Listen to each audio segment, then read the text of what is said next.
but the most important thing is, the most important outtake is interaction of the United Nations and other regional coalitions and organizations and nation states. How does this topic uncover the peacekeeping operations? And for us to understand what I mean, I start with classification of conflicts that is widespread. Now we identify two separate groups: the conflicts with participation of state actors, where at least one side of the conflict is a nation state or government, and such conflicts are split into intergovernmental, and internationalized conflicts, which is also very important in the modern context.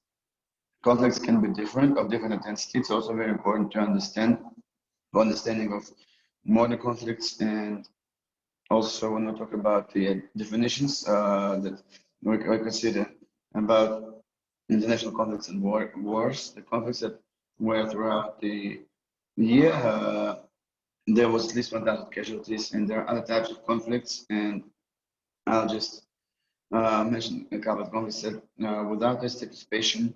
These are conflicts between non-governmental actors, and there are conflicts that are one-sided violence. Genocide in Rwanda is one of the classic examples of this multilateral violence. Main trends in development of armed conflicts with the end of Cold War, and first of all, we see that the intensity of armed conflicts in the world decreased, and things that not only appeared outside the governments war between each other. We see it on the graphic. This is what appears from the middle of 20th century in the Cold War years. But lastly, starting from 2011 and following statistics of it, and this is we see this. We're talking about specific conflicts, and there was a peak in intensity of the conflicts, which made many specialists think on whether we have entered the phase of change of trend, and the trends that was there in the end of Cold War. Now we're talking about an increase in those intensity conflicts, and this is basically going to say that now there are no grounds to speak about this trends, and we see that the statistics of conflicts that is done, it's very specific, and each point that each conflict point that where Al-Qaeda or ISIL acted, it was a conflict, and this activity has grown in Africa, in Asia, of various organizations. It gave an outburst in the number of conflicts, although of course they were interconnected. And regarding the intensity, then up to 2011, the biggest peak in intensity was connected to efforts, and now two of the most intense, two of the most bloody conflicts. First of all, it's Afghanistan on the first spot, and on the second spot. These are not global trends. It's connected to the specifics of those conflicts and countries. And the very important trend that we now see is the increase of internalized conflicts. So the conflicts that happen within governments, but which see the regional governments department talk about internalized conflicts. They are the most intense as of today in terms of victims, in terms of casualties.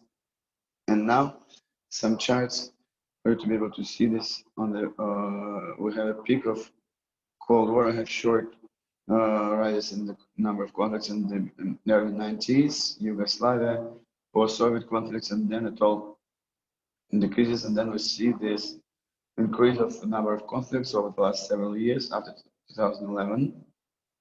And what's important here to understand is that the conflicts today are, first of all, low intensity conflicts, and we can see that we see this short peak, but mostly what dominates are the low intensity conflicts, and it leads to the fact that we see the intensity of armed conflicts in the world, the overall intensity significantly decreased after the conclusion of this. And we see that what's also important in our context is the ratio of intra-government and intergovernment conflict. This is the lower gray, and this is the we see this concept a lot, and we see that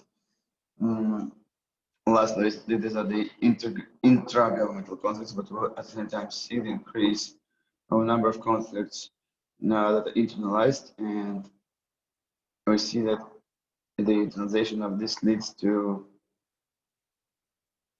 the characteristics and now on regions. We see that in our conflicts there's Africa and Asia, and of course we need to also understand that in terms of the intensity of conflicts, Africa significantly overtakes Asia, despite it being in Afghanistan, having one of the most intense conflicts. Here we most talk with conflicts within governments, and the paradox is that despite this fact, from the end of the 1980s, with gradual casting the Cold War, with overall resolving conflicts, the international community meddles in the intergovernmental conflicts with the goal to facilitate them, and what it really seldom did in this. And we see that we had some situations in the United Nations Security Council that was very hard to make a decision. We saw some exclusions in the use of Cold War and the intensity of peacekeeping operations. And we're talking about the number of people here in various times. At this chart, two things are here very important. This is the decrease of number of personnel, and we're talking about very important structural changes within the United Nations operations. And this fall was we see as it was. We're talking about the important cases that were subject to special investigation summary in 1993, and we see this this fall. We don't remember that much, but in that year, we see that the mandates back then were not accepted voluntarily, and we see that in their activities, this is declining. The peacekeeping activities decline, and your regional organizations that would we see that the regionals we see this for the decline would have a certain kind of growth, and in 2020 and now we see that we're talking about supporting the work, despite the fact that the Trump administrations and the discussions over the last several years, we very often hear this point that the United Nations is the moment to reach the limit of its capacities, and from the point of view of personnel can be enrolled. And given the funding, we see that we have this funding for the same scale. It took a longer period to show the uprise in peacekeeping activities after the war is ended, and we see that now we see the United Nations activized, and after the end of Cold War, in many ways thanks to the conclusion of Cold War, now many decisions are stopped and halted and slowed down by the conflicts between the members of the United Nations Security Council, and of course a series of questions important for activities and operations of the organizations. And also what's also important, we have had various discussions that we tried for the world. Now it was very pretentious and didn't endure its verification of time regarding the ambitions for striking peace within United Nations organization, IC. Thank you very much. And this falls connected to these activities, and now a very important difference in peacekeeping activities, which are not always held, is in some partiality, and this is what differs impartialness from character, and also the individual right for self-defense, Article 51, and Impartiality is one of the very important reasons, as we've heard before, because current operation is employed and new operation is within the context of state conflicts. And then, yes, we have here the question necessity of sticking to the sovereignty. And when we talk about the failures of the, when we talk about falls and declines, and we see that United Nations countries quit the specific measures in the middle of United States and Russia were. Now we know that leaders of Asia and Africa, we see that the role of regional organizations grow. They try to replace this passivity of organizations on nations, and we see that United Nations starts with this. Now talking about, we see this. It takes on itself this very difficult operations, and we see that on this background, we facilitate this interaction. And what's very important here, the change in perception in organizations, not as competitors, but as partners for the organization. And here, we identifies the majority of these organizations. Then this ratio changes towards regional organizations, but in terms of the headcount of personnel, United Nations becomes still remains the leader, and this in terms of the still United Nations becomes the big retains its leading position. Also, the role of the European Union grows in it, and NATO that takes on itself the rapid deployment of missions. And I'll remind you that when we're talking about implementing this, the initial proposition from the United States of America was that it will be the operations of United Nations organizations. And first, there were various countries of NATO that had it, and then it was patronized by NATO. And today, peacekeeping activities of regional organizations is welcomed, and we need to stick to the clause of the decree, the Chapter 8, following which using force in peacekeeping operations is only possible with the sanction of United Nations Security Council. South African Union deploys its operations that provide for using force, and they can get sanctions.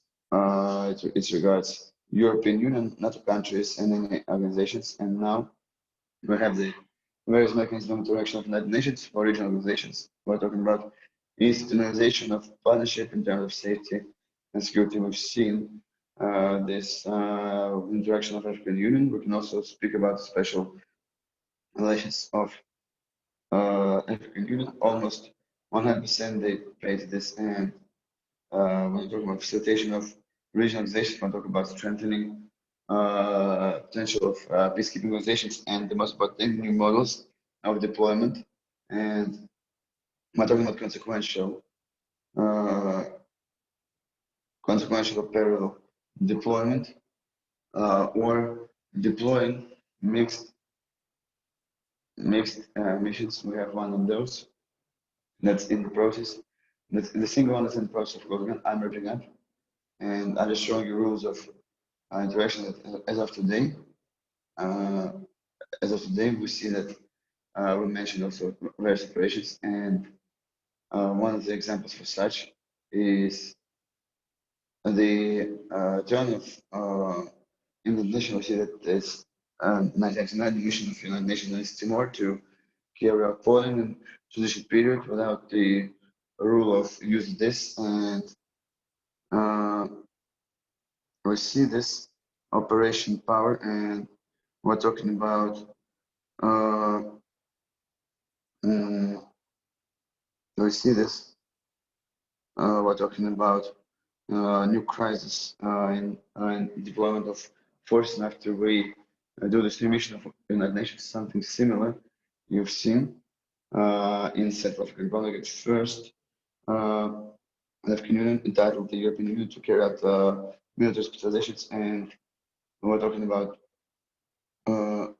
after the European Union handled this question in 2009, they got back the power authority for military operations to the United Nations organizations, and we have examples of consequential operations of United Nations and the so-called green helmets. And as of today, this is a model of interaction that's between United Nations, and it allows to soften up the impact of personnel and budget and funding problems.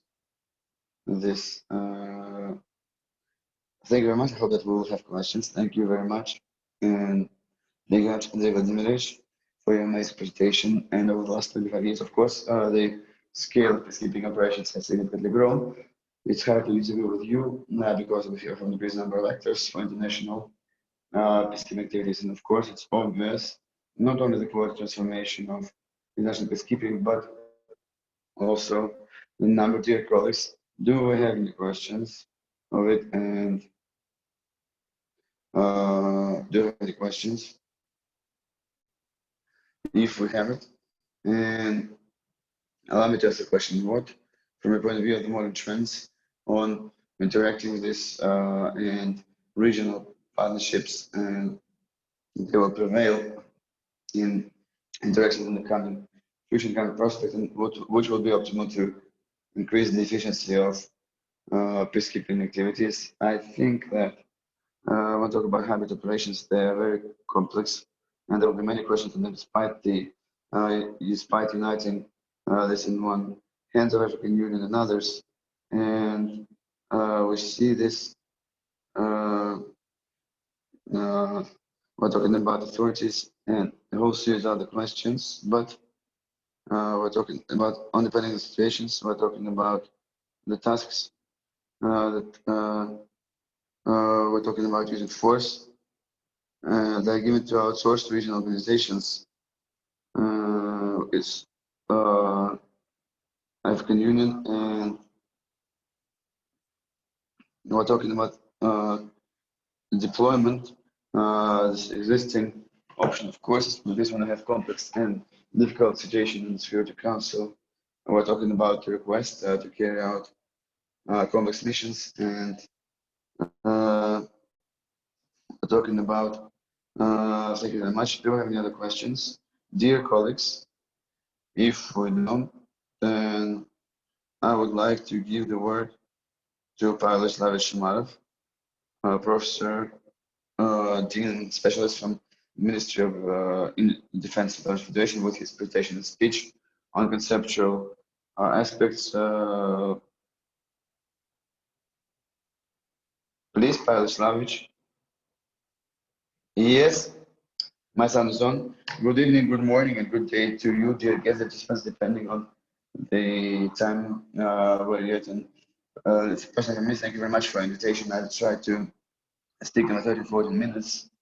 We're talking about the growth of tension in the world, and we're talking about humanitarian crisis. It increases the global response for this, and now one efficient tools of reaction of international community to those challenges and problems. At the same time, we need to state that now the classic types of peacekeeping lose their relevance because of the changing problems of provision security from global to regional levels. We also need to speak about this and talk about fundamental this, and we see that thanks to the unification of nature and based on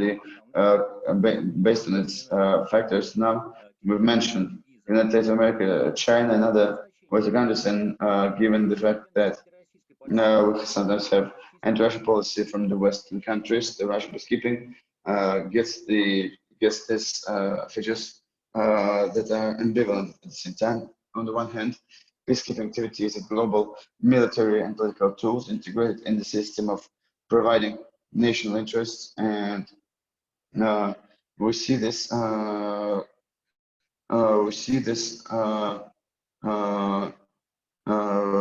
When we talk about Russian peacekeeping, it's applicable concept of healthy national pragmatic approach, and we're talking about international system of national interests Russia had on the abroad. We're talking about this healthy pragmatism, and we'll talk about we're talking about, will remind you that US, other countries, they say, we see this, we're talking about priorities.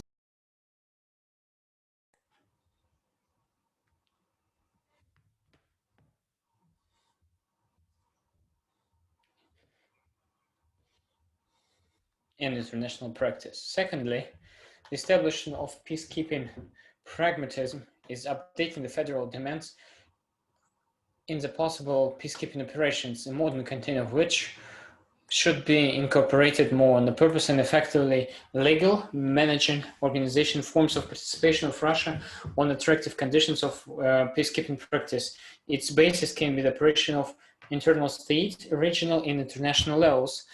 And by the peacekeeping on the state level, we consider the peacekeeping activity on territory of one country without the mandate or plenipotentiary organization, for example, of Russian Federation in Syria, Karabakh, and CIS countries. Thirdly, their peacekeeping practice is connected to the further development of theory of peacekeeping, preparation, and approbation of new effective forms of practice for regulating of crisis, implementation and protection of humanitarian operations and civil population, providing the human rights in the post-conflict building of the world. All this contains the basis of sustainable world, and also is the basis, in our opinions, the peacekeeping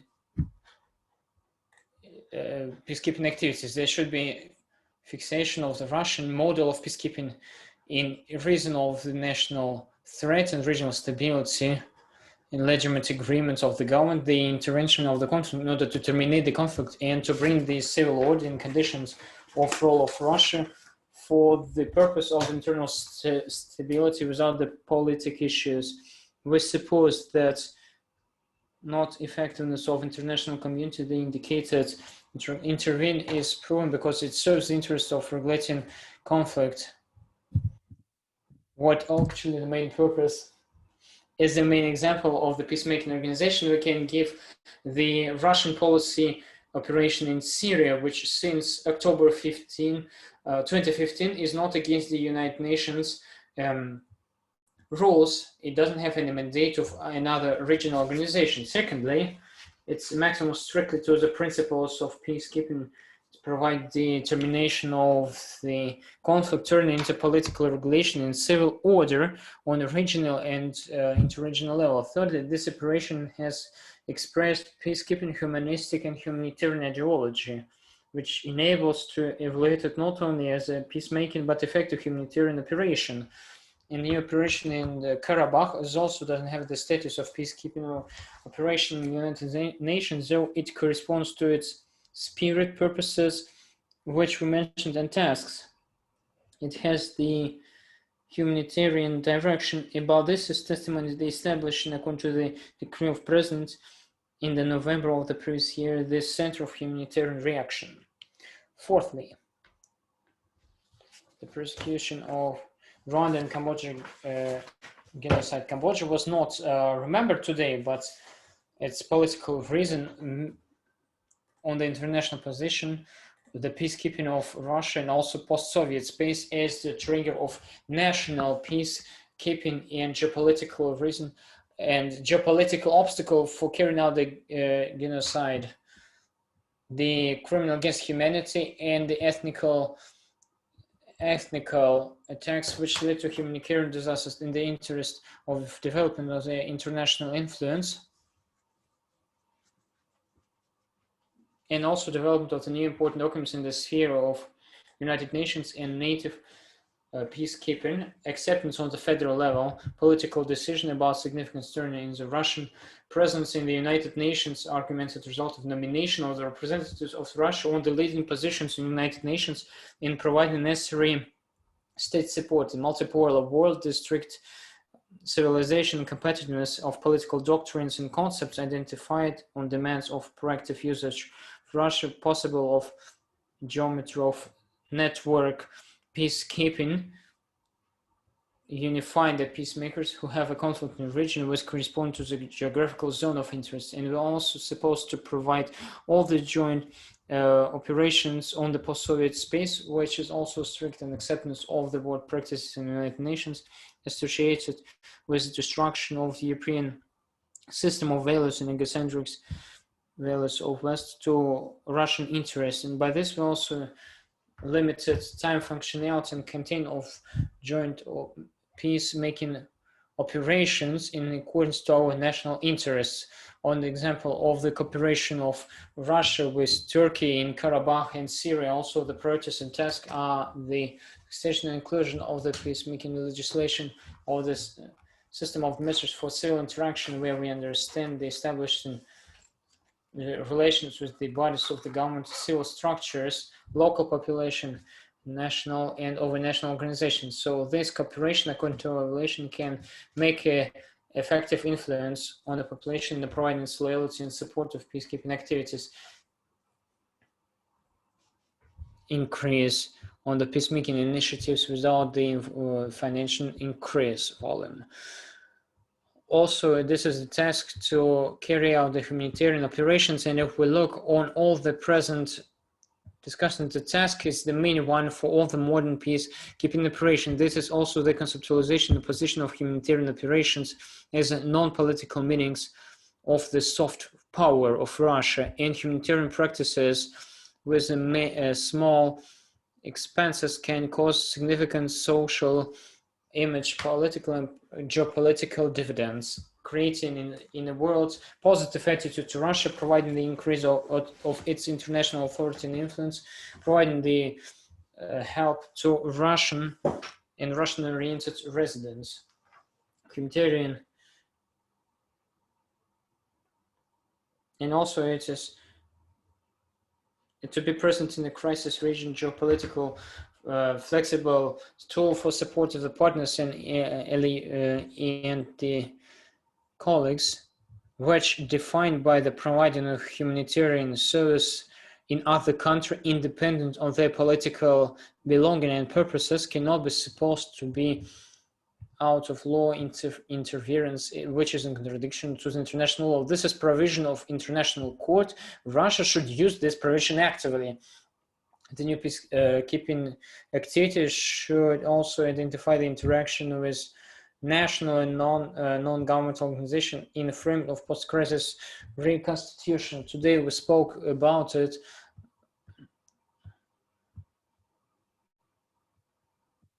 And according to our evaluation, that will provide the triggers of system and structure influence.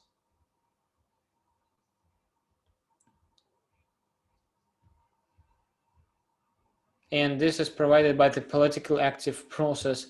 This is a must, which creates a positive attitude of the foreign people to the political identity, national identity, and the redistribution of the proper values and interests. And the increase of the resultantness of the peacekeeping, what it means to achieve the maximum positive political feedback. The old work template does not correspond to the policy of our president to make Russia strong. And that also helped to intensify the peacekeeping activities of Russia and to take the necessary legislative acts to formulate the principles, purposes, tasks, and scenario and conditions of participation of Russia in humanitarian and peacekeeping operations to participate effectively.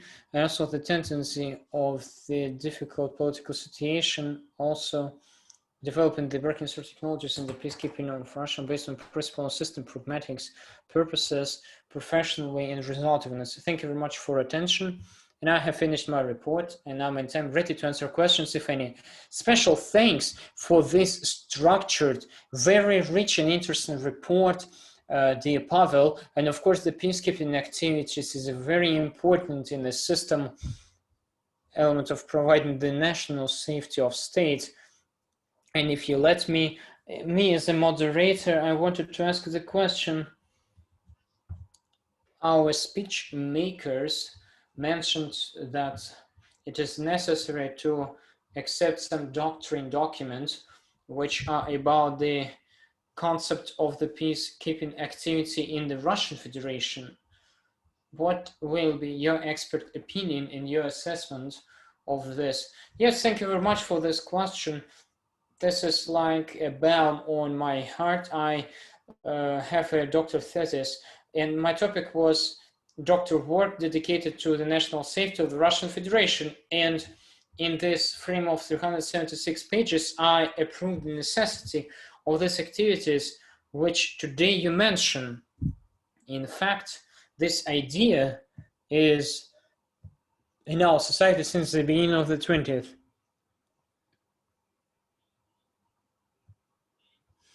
And the only one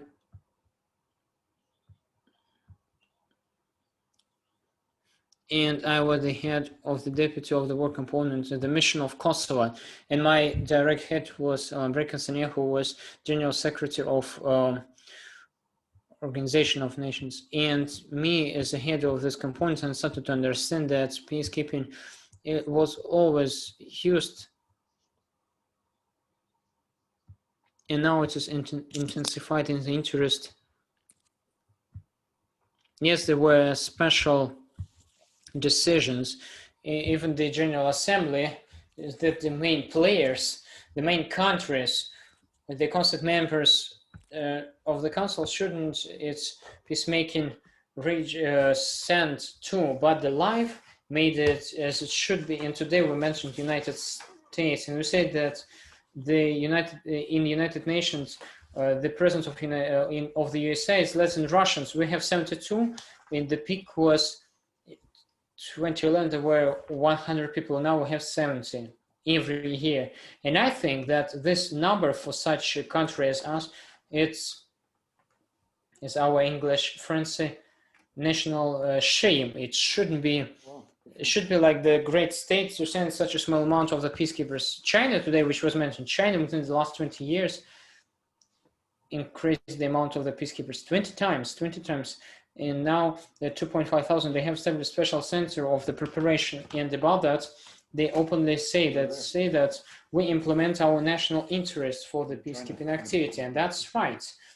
Let alone the technical work part, they also in the concept of Asian peace, they also bring into the whole world community. Look on the United Nations. We don't see any head, not any head of department who could be Russian. It will be either French or English, American person. All the countries which support this new world order. And in Americans don't need a big national share because everything is on the NATO, they're controlling the North Atlantic Treaty Organization. That's why I think that we need to establish such a document so our geopolitical friends understand what they have to face in future if Russia actively participates. Thank you very much for the answer, dear friends, dear colleagues. If you have any questions, if you have no questions, please let me turn the floor. Sorry, I have sent a question. About the preservation of historical and cultural values in the sphere of the conflict. It's a very important problem. How do you see the solution of this problem? Well, you know, I want to tell you that first of all, my peacekeeping operation, I was in the American sector, is Sector Gilani, it's Kosovo. And I saw what happened in 2004, we don't talk, 17th of March. It was the Black anniversary when there were ethnic attacks. And there were several articles where published information. It's a powerful analysis of situation in Kosovo and our position. I made analysis for this, but I want to tell you particularly about the historical ancestor. It's difficult to see that when you drive the United Nations, can you see that the church is destroyed on this side, on another side, and the cross was thrown away for half a kilometer. And in ethnical attacks, the old cemeteries were destroyed. And Serbs, they are strong within national traditions. Family for them is number one. And of course, there was such a destruction of the population because the peacekeepers could not provide the safety. And this group of NATO, which was in Kosovo at that time, 25,000 people. They just were in their camps, and there was self-protection. Only separate partners tried to Ukrainian to Romanian support in stabilization of the situation. What was done? It was done. More than 1,000 houses were burned down the first wave. The amount of the Serbian population went down twice. And if we talk about old churches were destroyed by the demolition, by the blast. And just imagine if, for example, the Saint Vasily church could be destroyed in Moscow. Yes, it's what about the Kosovo field? It's like Borodino field in Russia. And just imagine what was the attitude of the Serbs to these attacks. For them, it's a huge geopolitical loss, and they will never take it, whatever the government will be, because for the population thinks differently, and then our policemen concerning the national relics, as they call that. That's why I'm 100% against to that should be treatments, and I ask UNESCO to pay much more attention to this problem. And I think that one of the tasks of the peacekeeping also to preserve the historical ancestry, because without this ancestry there will be no future. Thank you very much. Special thanks, and this is a very sensitive, very important topic. And let me move to our next report. This is a representative of in the theory of history and international relations of our University of Friendship, specialist in the PhD in history, but very respectful specialist, young one, but very respectful in peacemaking. Ivkin and Natalia, the floor is yours. Hello, dear colleagues. Senior lecturer, PhD in history. I hope that you can see my presentation. Okay, great. I hope that you see that. Great. So Pavel already started to touch the topic which is connected my topic to, and this is when the country uses the peacemaking in its national interest, when it is using its national activity for the implementation of its own strategy. In my opinion, Germany is one of the representatives of state actors who really, since the moment of start of their activity, peacekeeping activity, learned to use this to process for, first of all, implementation of the priorities. And secondly, to improve their image in the world. And we see that we're talking about Germany. It was hard for them to get into this peacekeeping process, and we see this. Germany became the initiator of 2 world wars, and relations towards this state actor was always very cautious to them, especially after the Second World War. We need to mention here that to really get in this process of peacekeeping activities, they were able to do. It was able to do so in the early 2000s, in the mid 2010s, when Germany penetrated the Middle East region. It happened at the background of expansive NATO and European Union. Also, it was able to touch the Balkan countries, and which led in itself strengthening of its positions in Mediterranean regions. So to specify this image within the when they get to this peacekeeping mission, we need to say that many German experts, first of all, and the Germans themselves, they think that Munich conference of 2014, when German President Johann Gauck spoke with the introduction speaker, said that Germany is ready, and the global community gives a green light for the peacekeeping activities of Germany in the world. At the same time, all the German experts, they think they share the same opinion that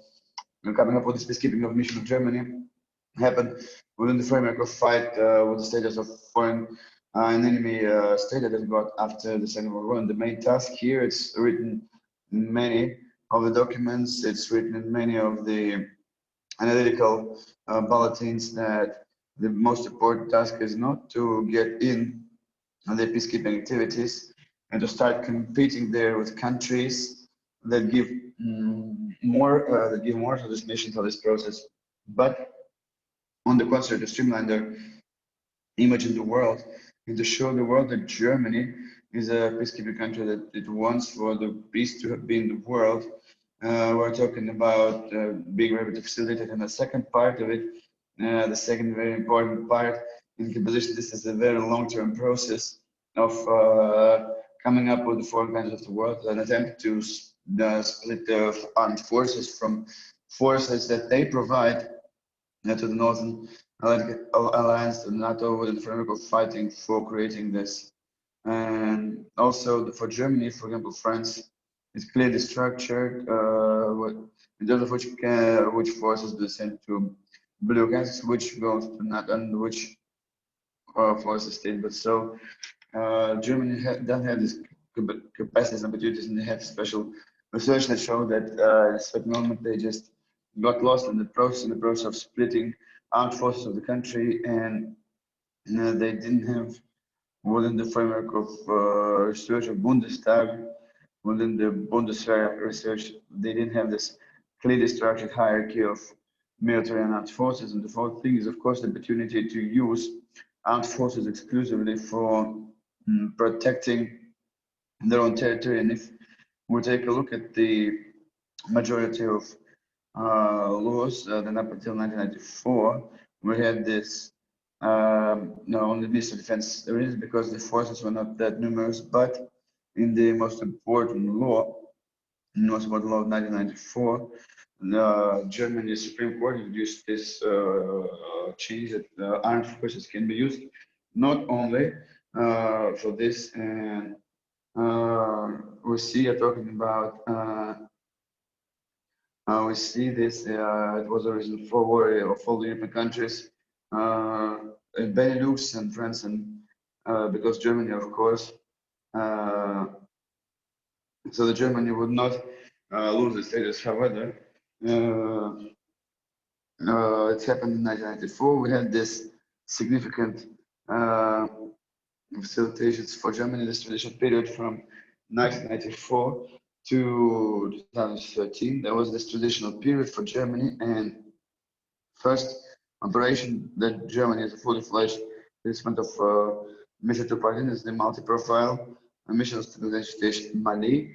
And frankly speaking, here we need to say about two components. And here we're talking about external policy of Germany, how it reacted to bringing to its connection to multi-profile mission. How did the international community react regarding Germany itself?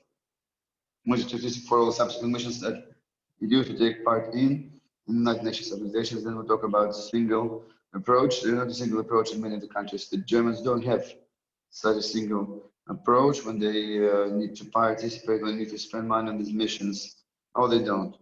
And frankly speaking, this German establishment of Bundestag split into two big parts. The ruling coalition in Christian Democrats always was vouching for strengthening of the role of Germany in peacekeeping processes, and for the most part, they voted for benefits in this. And regarding this, when they voted for it,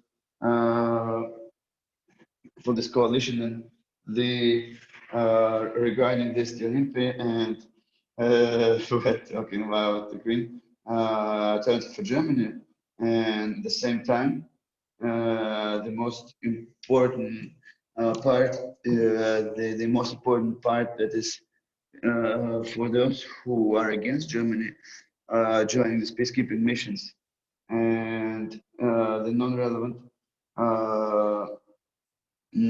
We're talking about this implementation, and we're talking about this exhaustion for Germany. We see this We're talking about, you are talking about missions. We're talking about this state that was considered to be a hostile state before. It gives the opportunity to enroll the military contingent to provide technical support of the mission. We're talking about issues of transporting. We're talking about hostility when we use the drones, and we're talking about provision telecommunications, and we're talking about real activities. They don't believe it, and from the point of view that we're talking about the management of the mission, it doesn't give the opportunity to provide this military contingents. And we're talking about holding reference in Western Sahara and Sudan, and we are talking about the scale of their. We're talking about the scale for Germans. At the same time, we're talking about a very narrow-armed contingency that was provided to the mission of holding this referendum in Western Sahara and Sudan, and that's why we're talking about Bundestag, which is quite widely reacting to this. And even within Germany, there is no clear definition if they're ready to expand the participation within the framework of peacekeeping operations or not, and taking into account that there is no specific rating for participation of countries in peacekeeping activities. I drafted this table, and starting 2014, we have this last information for 2019, how this place changed of Germany in the rating, that we can clearly see that it's not that the growth is not that sustainable, it's not that stable, because 2014, 2015, we once again understand that some things went lower because we had problems within the European region. We had the opportunities to get this. We see that starting in 2017, we have quite a sustainable role of Germany in the external political arena, taking into account that we had this mission, and we see that different places in the region, so it's held in the top 30 countries that carry out this peacekeeping mission, and Germany tries to strengthen, of course, in this rating. And what they publish on the Consensus of Germany, this fund of Adenauer Foundation, Friedrich Ebert Foundation, and they give interesting recommendation on how Germany can strengthen its. But regarding the second part, we're talking about the peacekeeping operations not within the framework of other international organizations, including European Union and NATO. Here we need to say that we're talking about this. We're talking about certain sets of controls in it, and we consider all operations in peacekeeping within the framework of the so-called normative power, and also it's considered that we're talking about this. We're talking about stable. We're talking about we can split this mission into three biggest groups. First is splitting these groups of European Union operations on fighting piracy, educational missions, and what is also most important is the civilian missions that are considered within the framework of European Union forces, and partially NATO forces. Here we have a joint of European policy and external policy, and among the most important tasks that Germany sees for itself. On the first of all, is humanitarian tasks. Those are preventing conflicts. This can be called. We see this European Union. We're talking about. We see this. From the point of view of prognostic component. Germany is really strong with the fact that now we have the analytical centers that I mentioned before. Then we do very interesting projects connected to forecasting crisis situations. We see this. We're talking about the conflicts, the missions organizations. We see that we're talking about Germany and European Union is not that strong, and we're talking about we see this. We're talking about the implementing of their own initiatives. We're talking about this initiative. We see this. We're talking about peacekeeping. We're talking about what Germany wants to do. We're talking about getting this from moving away of this image of the hostile state, despite the fact that in 1973 it was quite long ago. We see this. We're talking about the relationships that we get from the countries that have political, economic relationships with Germany. Of course, the integrated ones. We're talking about the countries of the European Union, and here we're talking about that the Germany trusts but verifies, and at the same time to get trust from the international community. And we are talking about economic donor of Europe. We're talking about economic donors. We're talking about what is in Germany, but they really want to get this. We see that they're really good. We see this political player. We're talking about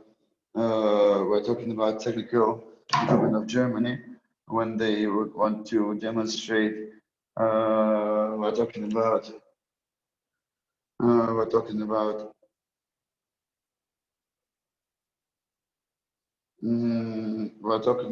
the most basic and most important part that's given in many documents, the real limitation of foreign operations, so to finally get into the military operations outside the zone of responsibility. Thank you very much for attention. I'm ready to answer your question. Thank you very much to your basic presentation. Okay, besides regular payments, Germany also brings in its commitment to operations, provide its forces to support peace, and then a very important fact that representatives of Germany take leading positions in many organizations. And dear colleagues, do we have any questions? Natalia Viktorovna, please. Yes, can we ask our questions? Yes, please. Natalia Viktorovna.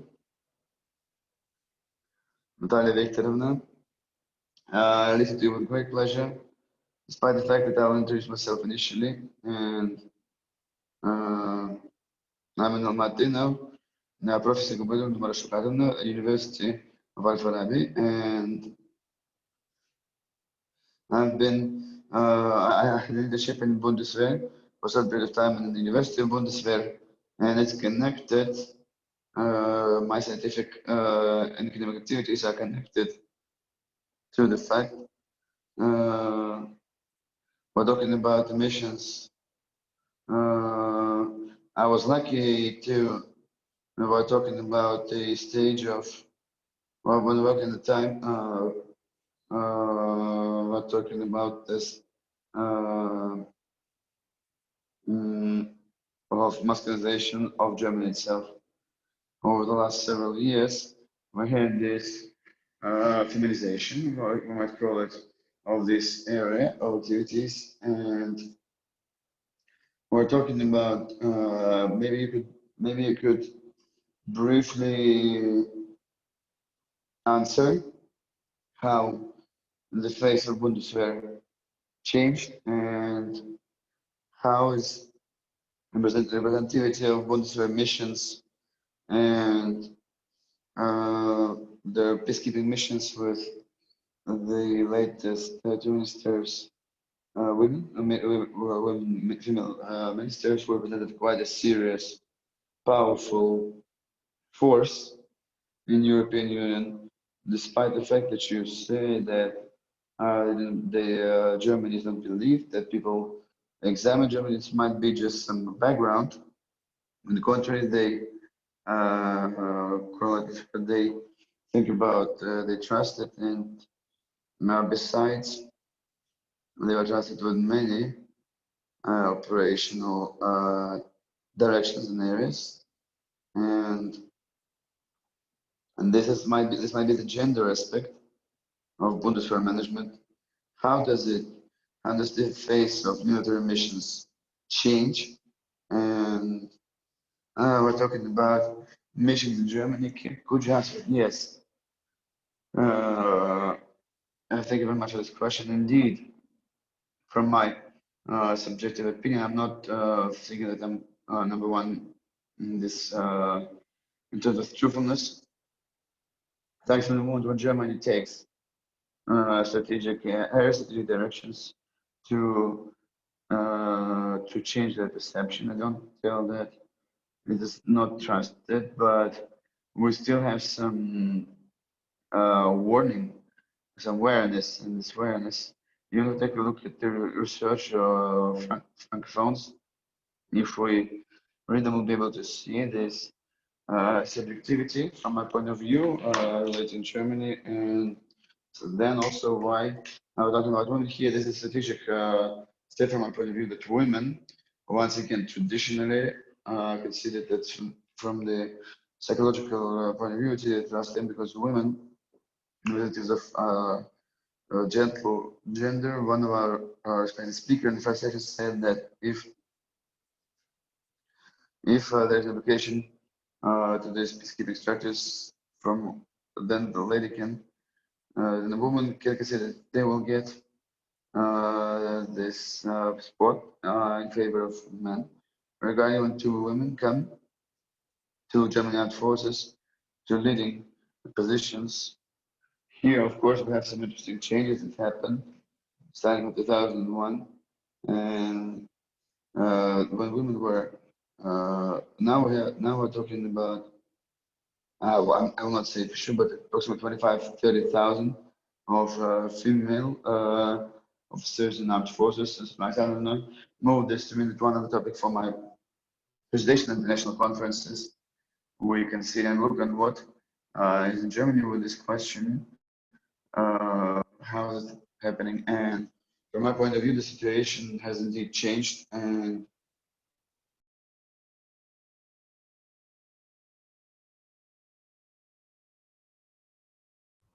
it seems to me that this is the positive influence, but I mean, I'm not 100% the truth saying yes, but in as a part of correction, expect the fonts which you mentioned, where you can take a lot of information about the universities in Germany, in Hamburg and Munich. They are very strong analytic structures. If you want, we can make you acquainted with them, talk to them. Very good analytics.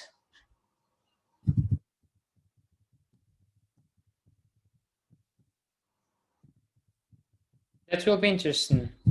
Thank you very much for your report. Thank you very much for the questions. Thank you very much for that we have so interesting groups and we find the contacts.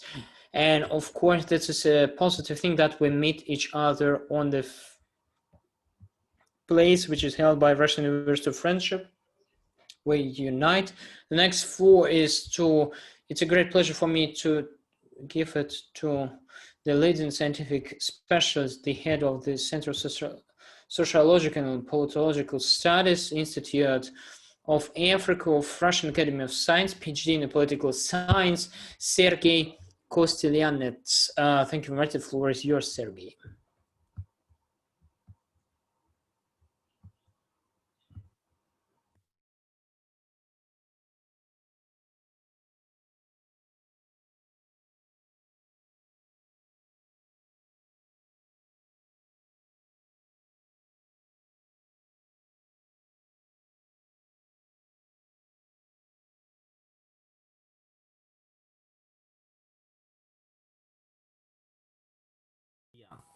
At the same time, the outsourcing of peacemaking and peace potential costs in terms of the global weight of a particular political bloc and of sovereignty of its member states.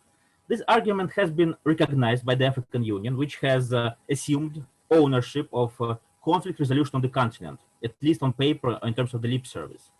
African security institutions and Africa's peace support capacity have undoubtedly progressed.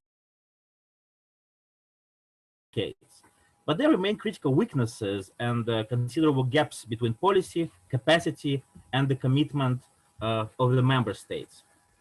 I'm not going to delve into the discussion of the root causes of these gaps, which are by no means static, and thus they form an ever-changing context.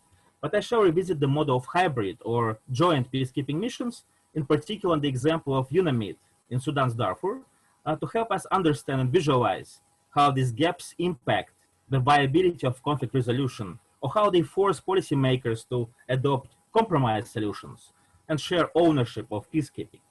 Indeed, UNAMID has not been the first instance of a conflict resolution partnership between an African organization and the UN. We may recall the UN-ECOWAS cooperation in Liberia, or the partnership between ECOWAS and the UN in Cote d'Ivoire.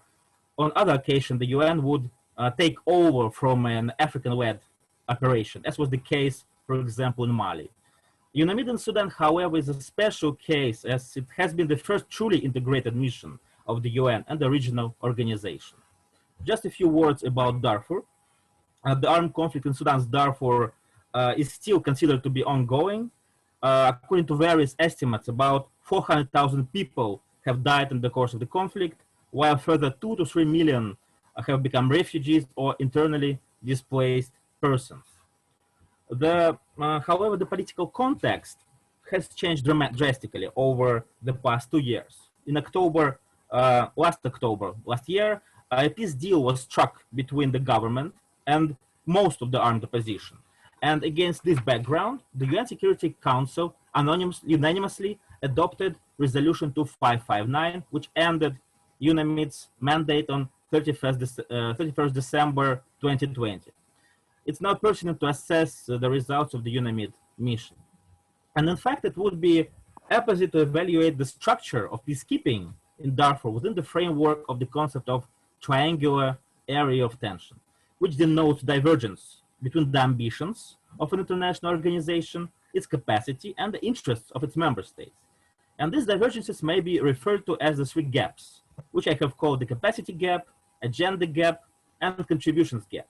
I will attempt to do so schematically, as you may see on the slide. In many respects, the results of the operation in Sudan were predetermined by the circumstances and the political context that accompanied the establishment of UNAMID.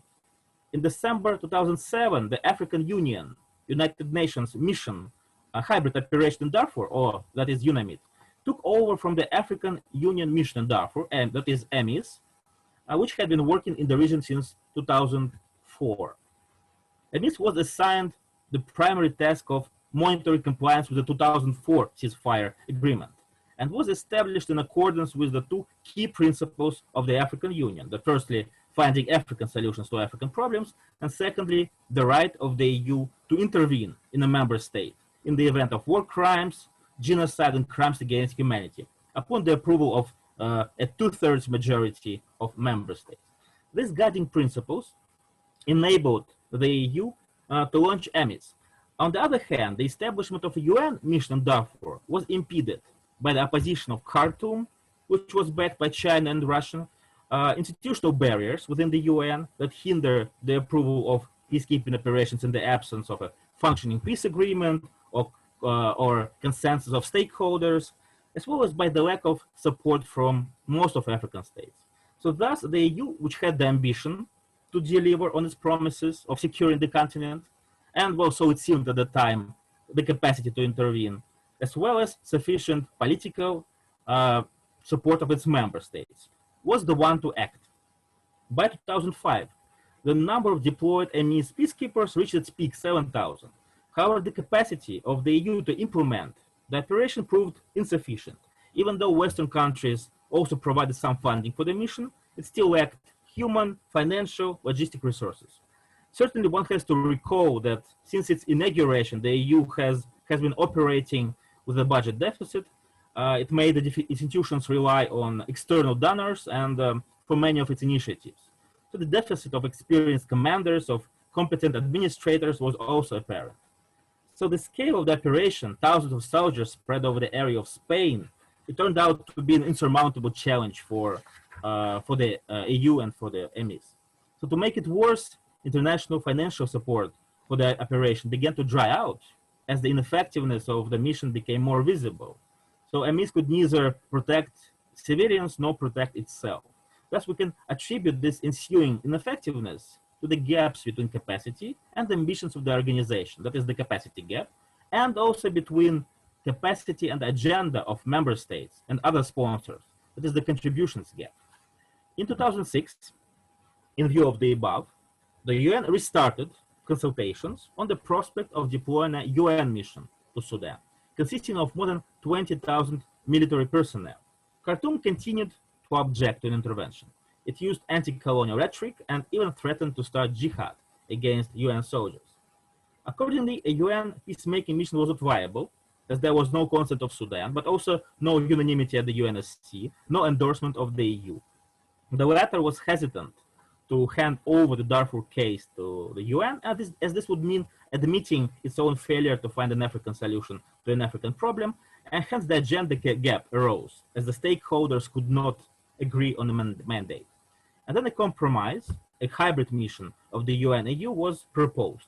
The UN would carry out financing, the EU would be responsible for the military component, and the political direction of the operation would be joint.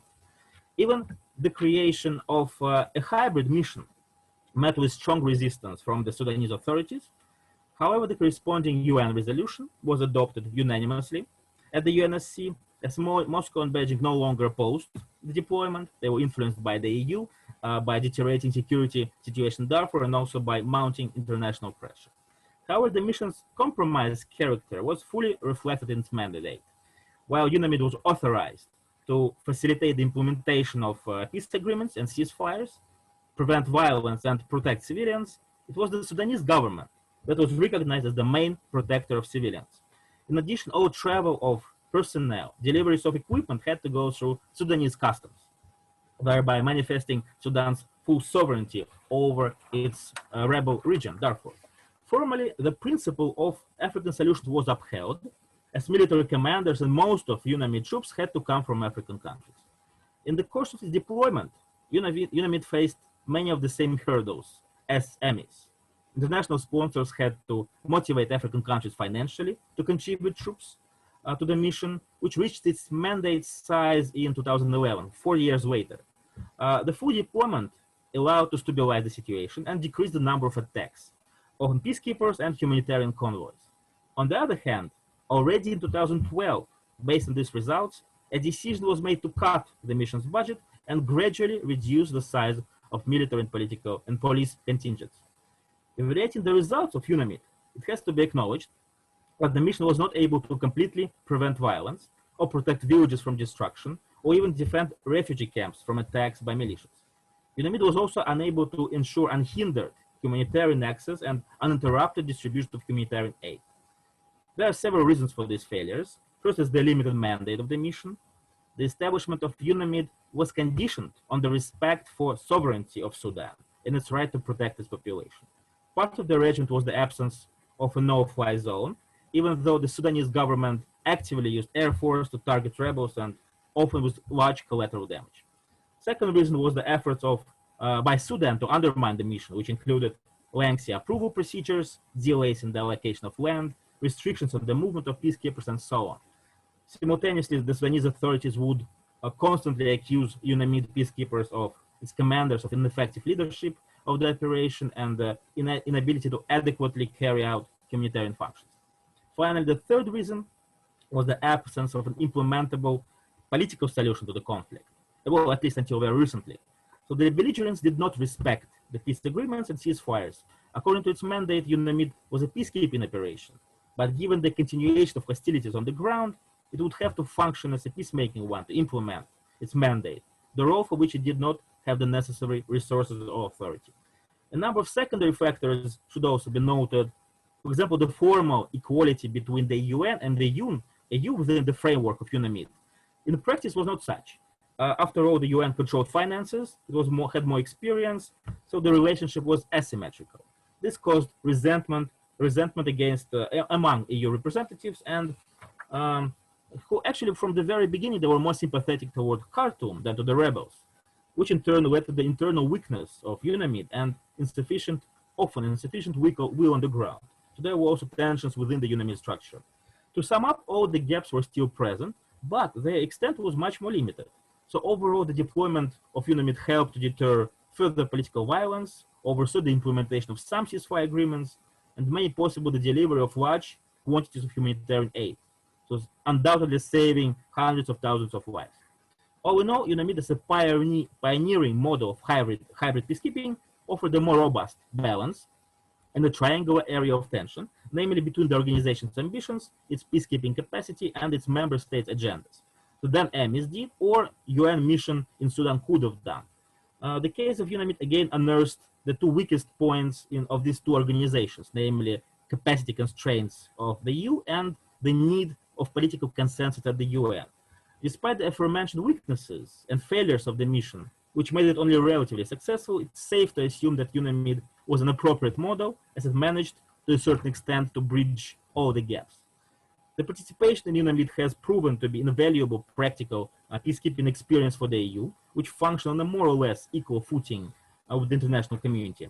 Yes, in 2007, the EU had to recognize that the organizational weakness of AMIS, but since then it has bolstered its capacity to carry out peace operations, reiterated its claim to ownership of African conflict resolution, and facilitated further convergence of the interest of its member states. So to conclude, UN relations with the regional organizations have already become an important basis for peacekeeping missions. Hybrid operations may even become a more common instrument of international peacekeeping. Yet in the final analysis, the model of UNAMID should still be regarded as transient, a kind of a temporary patch, before the EU assumes full ownership of conflict resolution in Africa and eradicates most of the structural gaps in the peace and security operations on the continent. Thank you for your attention. Thank you very much. Спасибо огромное, Сергей Валерьянович, за ваше содержательное. Thank you very much, Sergey, for your very important speech and expert evaluation. I have the following question. Do you think that the hybrid peacekeeping process is a successful model for the peacekeeping on the whole in the frame of African continent? And the second part is, what is about African decisions for African problems? So is it actual such an attitude? Well, in conclusion, I think that this is a transit, temporary solution of problem, while the Union has not increased its capacity on the solution of the conflicts. It's resource-based, and generally, it cannot solve this problem independently.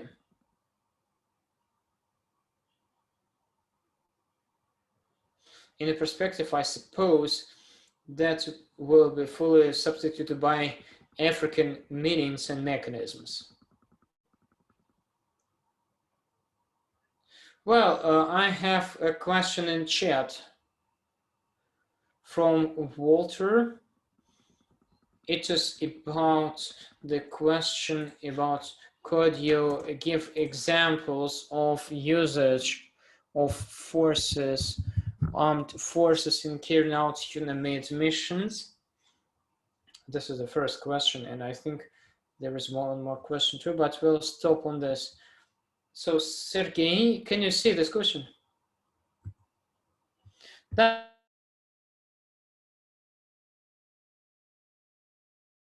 itself. This was like the most common case when it had to use armed force, because there were constant attacks or robberies on its own convoys, on its transportation systems.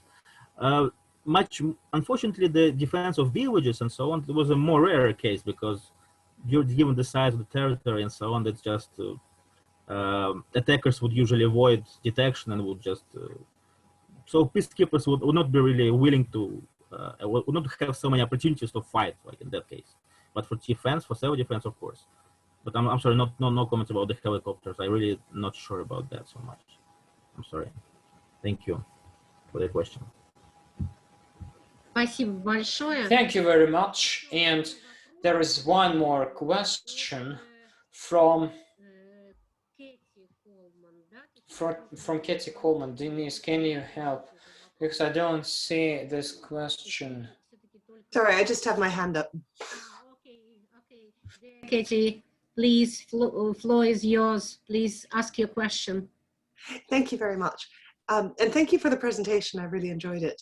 I had a question about where you ended up with the AU. You know, this sort of hybrid might be a temporary patch before the AU assumes full ownership of conflicts on the continent. And I'm wondering whether it is your sense that of what the end state is from the AU's perspective. I know the sort of slogan of African solutions to African problems has become a little bit mitigated, especially, I guess, the part that I followed, the discussions about the financing of these missions, and the AU position towards the high-level independent panel was very much that, certainly on the financial side, you know, when the AU intervenes in an African conflict, it's not just an African conflict, it's a global conflict, and therefore it's working on behalf of the international community, and it's appropriate then for the UN to use assessed contributions, I think is the argument that the AU makes to pay for these missions. So I'm wondering what your sense is of what full ownership looks like from the AU's perspective, and if that has changed over time. You know, thank you very much for your question. You know, maybe I'm a little influenced over this discourse of decolonization, which is very, very, I don't know, has really strengthened over the past couple of years, especially in our kind of scholar community. But I do really feel that, and this has been discussed also previously by some of the speakers, that when those who finance, they always bring in their own agenda, and not necessarily this agenda, whether it's of the key members of the Security Council or other contributors, not necessarily this agenda really reflects the interest of the African states, that their interest may lie somewhere elsewhere. So if they own conflict resolution, their agenda is the one which dominates the whole process. And I believe this is a critical for, not just for ownership of conflict resolution, but for the African Union to become a self-dependent actor on the global stage. And I think this is the only way for African Union to develop itself for the interest of its own people. So I think this is just a kind of, maybe it's something theoretical, but I think this really applies in terms of conflict resolution. And conflicts, I do not think that always even UN missions, they really work for the interest of Africans, like people, for just common people. And yes, we can speak about corrupt governments in Africa and so on, but I still think that the end result of Africans finding solutions would still be better than any other temporary or joint or hybrid missions, whether they are, there will still be some elements of neo-colonialism and so on. I'm sorry if it sounds maybe a little propagandistic, but I'm not trying to do that. Thank you very much for the question. Very good question. Thank you. Спасибо большое, Кэти. Спасибо большое. Thank you very much. Thank you very much, Katya. Thank you very much, Sergey. Let us move on forward, and I'll gladly give the word to our next speaker. She's a professor of our languages department in the Diplomatic Academy of the Ministry of Foreign Affairs of Russian Federation. She is also a scientific employee of the Russian Academy of Sciences. Olga Alexeyevna Dobrinskaya, please. Your presentation. Good day to you, dear colleagues. My topic of my presentation are the specifics of Japanese participation in peacekeeping. In my presentation, I would like to answer such questions as, first of all, what is the role of the Japan plays in the United Nations peacekeeping operations? Why it's important to speak about this role? What role does peacekeeping plays in the Japanese foreign policy of the internet, and if not, then why? And then several words about the temporal dynamics of Japanese participation in peacekeeping, when it started, why, and also the foundation of Japanese participation in peacekeeping, and also the problems or weak spots of Japanese participation in peacekeeping, Japanese approach to peacekeeping. And first of all, we have a question on why Japanese works. First of all, Japan is one of the leaders, and also in terms of political understanding this, it's not always up to the level that we would like to play, but still, Japan positions itself as one of the leading countries of the world. Its GDP now, in terms of GDP volume, it's ranked third, and it has amazingly equipped self-defense forces, but there are 250,000 people outfitted and equipped, following the latest technologies and having all the potential to play a certain role. And also in Japan, Japan is one of the leading donors of the United Nations, and following this, it's now second place after the US, and now it fell lower. And we're talking about its payments for many years. They were approximately 10% of the United Nations peacekeeping budget, but at the same time, if we take a look at the volume of Japanese participation in peacekeeping operations, then it's at the lowest list. This is a very big gap where it is actively participation of United Nations activities at the same time. It doesn't show itself actively, and it was always in the story of Japan, this sudden period of boom of peacekeeping. Why it's so important for Japan? And first of all, because of its status as a global, and from the point of view of United Nations policy, the policy that is set by the United Nations Center is a foundation in Japan of its diplomacy from the 1956, or from the moment when Japan joined the United Nations organizations. And regarding here Japan, and to get a permanent seat at the United Nations Security Council, and thanks to its activities in this, and we need to show it and show how it can bring its own to providing national security. But besides it, and it's also beneficial. Peacekeeping is also beneficial to Japan from the point of view of multinational interests. When we are speaking about peacekeeping in Asia and some other spots where Japan would like to increase its influence, and also from the point of view of networking of activities and country and forces of other countries, from the point of view of increased level of interaction, from the point of view of new experience. And we think that it's also very important because participation is quite limited, and we need to take a look at what are the legal grounds for Japan's participation in peacekeeping operation. And first of all, it's the Constitution of Japan.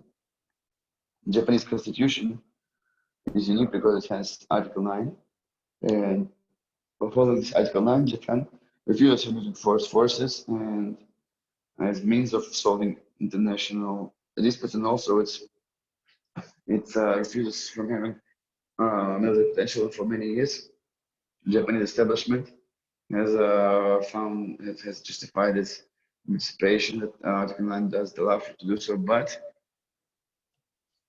it did not prevent Japan to tune in the peacekeeping activities in the 1990s. And besides, in 2014, the reading of the Constitution was changed, and now we have this opinion that peacekeeping efforts of the United Nations are not engaged in these forces, and we see this to provide for international safety and security. And besides, the reading of the Constitution in its current state allows to use it. And we're talking about the foundations of our participation in this operation to sustain peace. we're talking about this law that provides for United Nations. This law was accepted in 1992, and we see this.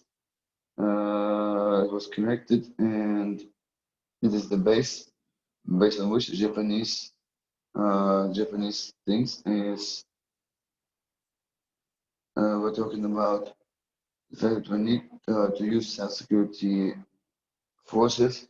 That we're talking about these things. We're talking about armed forces, and also we're talking about the legal base and also participation of the peace forces in peacekeeping operations, and we're talking about participation of other countries. And here we're talking about the conditions, and we are talking about the conditions that need to be met to take part in peacekeeping operations and to take part in these things.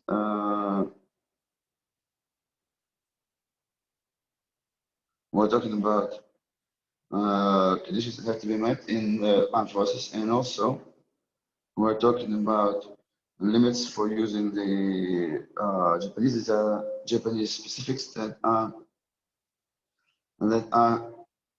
tell us about that any use of armed force means breaking the constitutions, and we're talking about participation of war and peacekeeping operations, and it looks one-sided, and we're talking following this law of 1992, Japan takes part in these operations to support the world and to push humanitarian this, and we are talking about at the same time the situation where they will probably result in using weapons, and we're talking that they don't have the rights to continue it. And here, in practice, it led to the fact that, for example, if there was the need to look an employee from the mission of United Nations that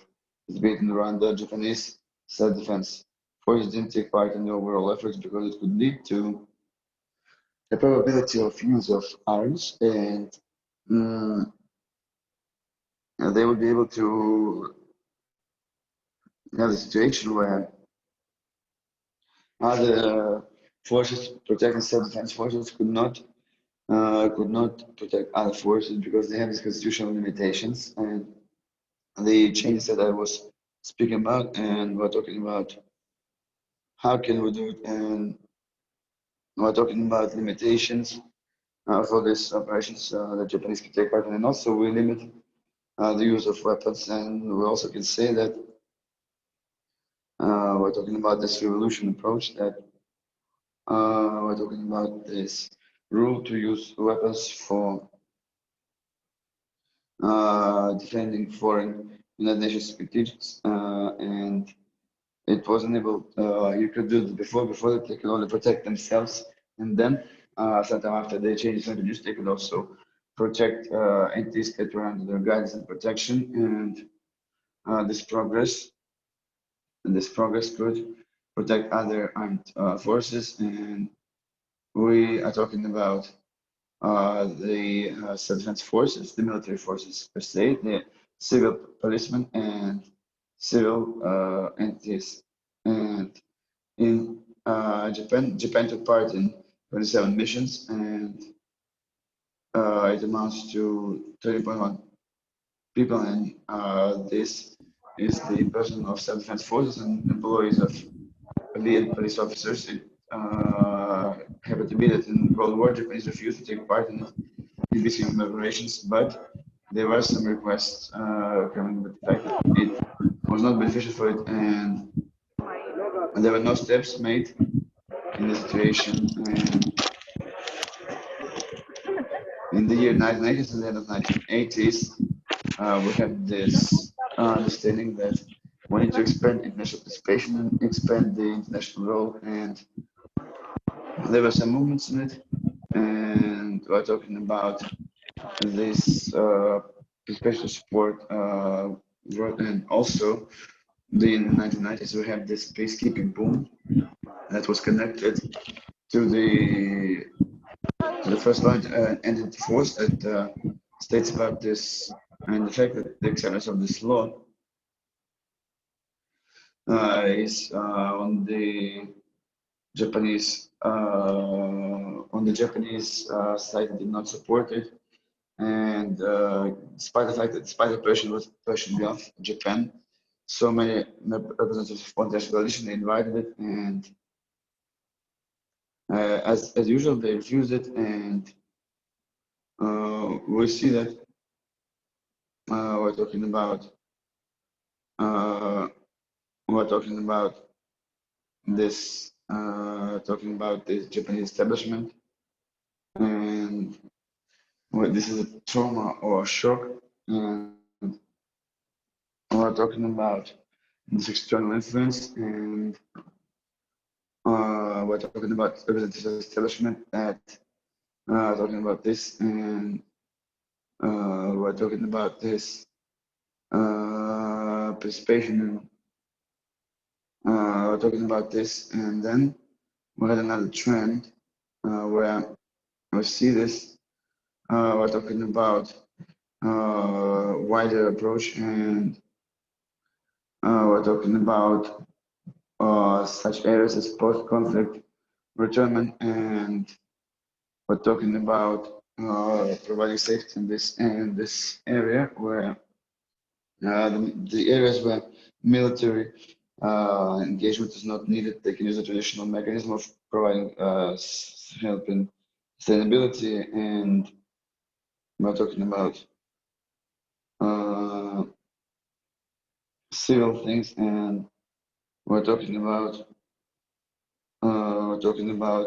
mission as TIMOR, and they started to decide the pressure to restate as TIMOR, and this is in 2010. Also, we have the expert things, and we're talking about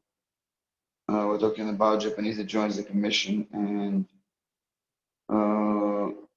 we're talking about the context where they can find their niche, and we're talking about them being very popular at the same time. They will continue. We're talking about what we see for the last several years. On the one hand, we have the formal expand of the opportunity to take part in supporting peace. Now they can think about this contingent in participating in operations, and we're talking about this law of 1992, Japanese, where they did take part in this operation, and also it provides for certain partnership and cooperation and things, and we're talking about some places where they will be able to partner with NATO or some other organizations outside of the United Nations, and also based on this formal expand of these opportunities, and we're talking about participation in this peacekeeping operations, and we're talking about South Sudan. At the same time, it corresponded from 1920. So many people were afraid that this after the mission peacekeepers could really face the necessity to use force. At the same time, we had a situation when they have political risk for Japanese management, and it might become one of the reasons for Japanese to doing so quickly to get their own forces, self-defense forces from Sudan. And at the current moment, we see this. They are not, the Japanese forces are not in one UN peacekeeping operations. That's why it descended so much in the list of participation of United Nations peacekeeping operations. And if we speak about factors that impact and will continue to impact the Japan push to, we can identify external factors, and United Nations, the only also changes in the national security. environment that gives the opportunity for Japan to play a global role. And also we would see the internal factors, because in Japanese establishment, there's always a part of conservative circles that would like for Japan to become a fully fledged normal country with fully fledged countries. And when we talk about operations, then we see that we're only talking about United Nations. This dilemma, we see that this dilemma, this is still, we see that the general public opinion changes, and we're talking about this participation, but still becomes, we're talking about how it takes. The trends that Japan faces, first of all, it's attitude to actually decrease participation in peacekeeping, and also the worries that are connected to evolutionary peacekeeping, with the speech that's dedicated to peacekeeping opportunities. It says that peacekeepers to use force, that there doesn't have to be any special conditions for the countries that have peacekeeping forces. So it all hurts the prospect of participation of self-defense forces in peacekeeping operations. So given the effect of these trends, the level of participation in peacekeeping operations will either sustain or decrease. But at the same time, Japan will look for alternatives to military participation. It might be social economic projects with, it might be post-conflict restoration, it might be financing, less traditional tools, and also besides participation in their resource training, preparing experts, finding education centers, and to use their technologies. These are the main trends that are here today. Thank you very much. Thank you for this very interesting presentation,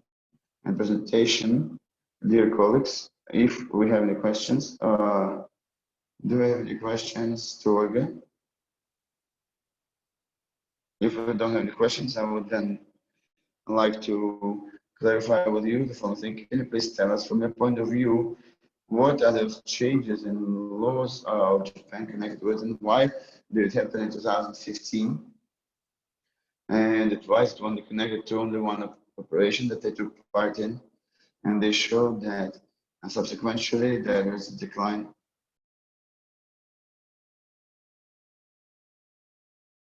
So the legislation, which was the peacekeeping, was a part of big pack of the laws in the sphere of defense and safety.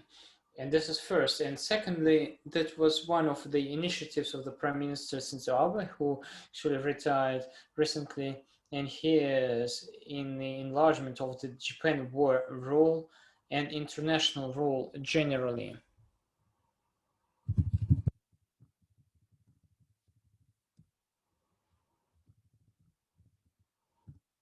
And there is a tendency to increase of the war role of defense. Under the good intention that Japan tries, the conservative circles try to enlarge the spectrum of opportunities of the self-defense forces in their broad operations, but it means that the law is accepted, and really when we talk about its application, then they step back, because if something will happen, they will also hit the rating. That's why they have such a dilemma. So the community to the public opinion and communion, is it somehow traceable in the peacekeeping operations?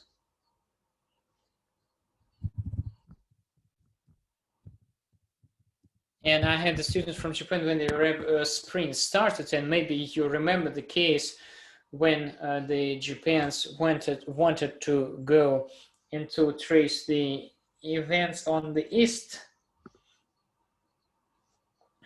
the events which were active in 2011, 2012, 2013, and the death of Japanese journalists that shocked, and the public opinion of the Japan changed. And together with my students, we were very shocked and discussed, but there was a Japanese counsel, and he said significantly that Japan will not in no way reinforce its presence in such hot points. And there was a question about the peacekeeping operations, and they will not take this Japanese journalists in comparison to the Italians. They bought the citizens who get in the ISIS because the legislation in the public opinion were strongly against any participation of Japan abroad Japan, and this was approved by the legislation. So this is a very strange, maybe dubious position in the community and establishment.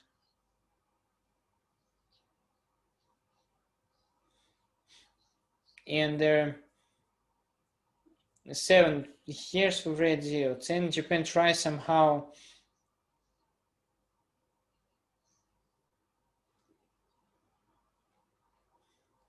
and there is a reconsideration, and there is no variety to face the threats. As soon as we talk about the possible risks, then the Japan risk is not, then Japanese society is not right. If we take particularly the Middle East, Japan is very accurate because the Middle East, all the energy resources, oil and gas, that's why in the hot points is not going to interfere. Only if it will get support of all the countries of the region, then maybe it will do something. And concerning these cases with the hostages, there was Koizumi prime minister. Also, some of the journalists went and he was taken. And as soon as he came back, the government made his family to pay the fine because he went there, because that was a prohibition to go there, and Japan citizens were warned about that. So it's like you guilt yourself, and they started to extract about the public opinion. It's a very, what is out the risk frames, it can accept the support of the post-conflict activity. But for example, the operation in Sudan, when the new legislation was taken, only 30% of Japan supported. So it was not a big support, by the way. That's why the public opinion generally, of course, changed in comparison to the 90s and even to the Cold War, but not so that Japan is not rushing to some hot points. Thank you very much. Do you have a question from Walter Dorn? Are you ready to answer, or we'll bring it to discussion section? Yes.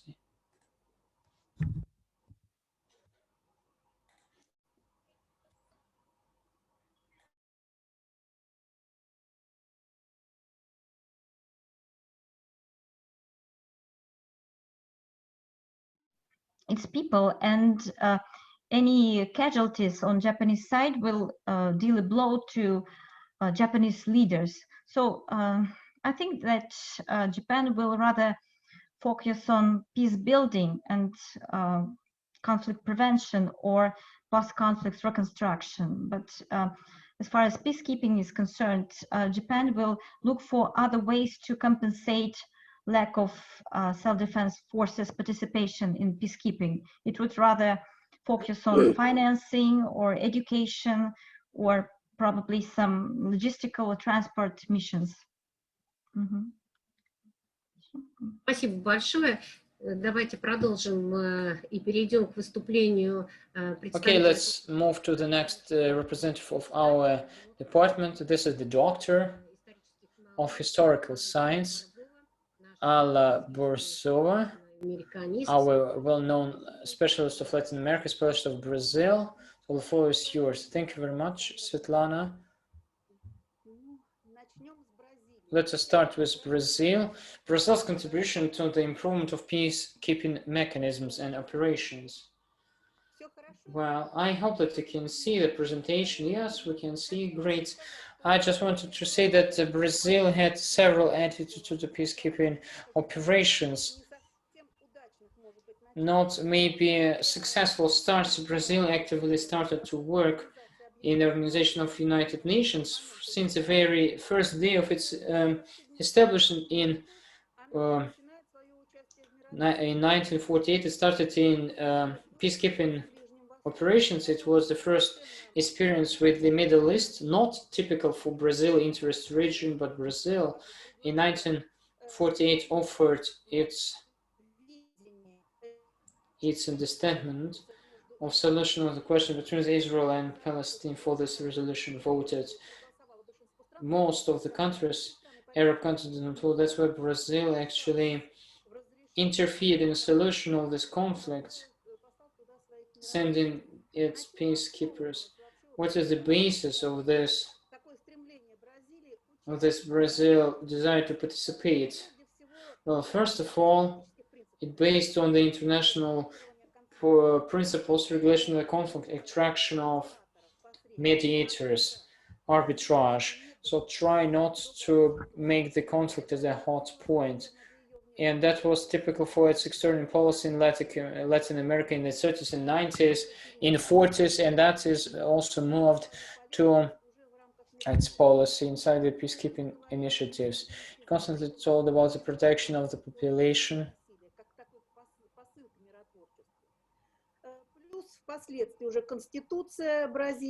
And the Constitution of Brazil as the basis for the participation, its international rights, and all these principles.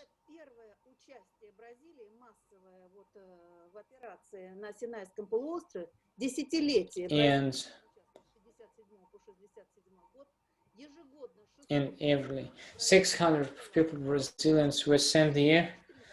6,000 soldiers have undergone this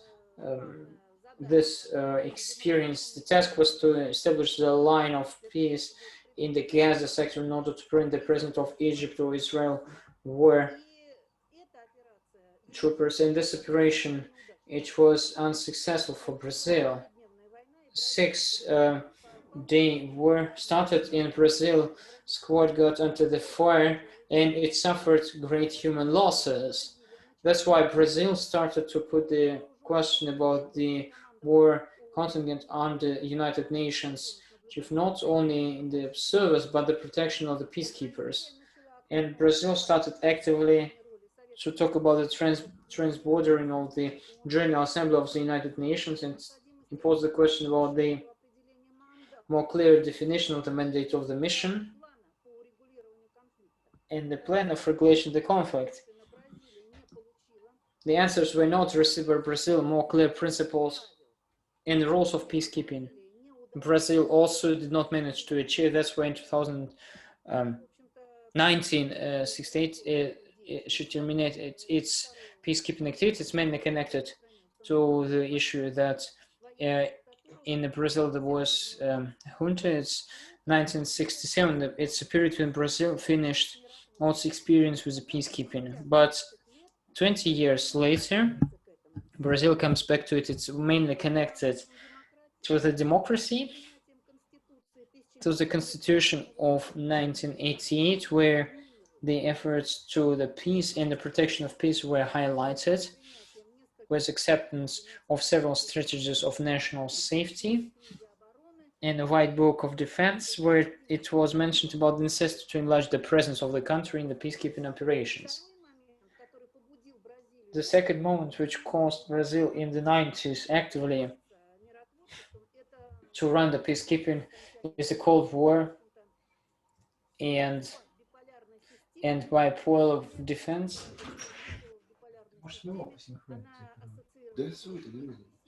And it became a very strong force. And while the West and East were putting its attention to one side or another side, Brazil was associating to the third party. The breakage of the system, how to reinforce its presence in the peacekeeping.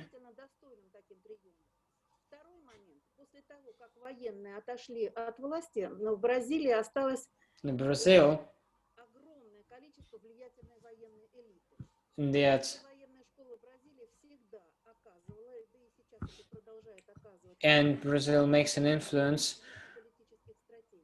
in the external strategy, and this war strategy should also be occupied by some issues. That's what the second point. And the third point, and there were also the difficulties of relation with United States. Brazil starts to actively peacemaking process in Africa, Asia, Europe. The main principles which they promote is, first of all, the impartiality, the achieved agreements control, the fire, the demobilization and utilization of the control of the external forces, providing of the safety.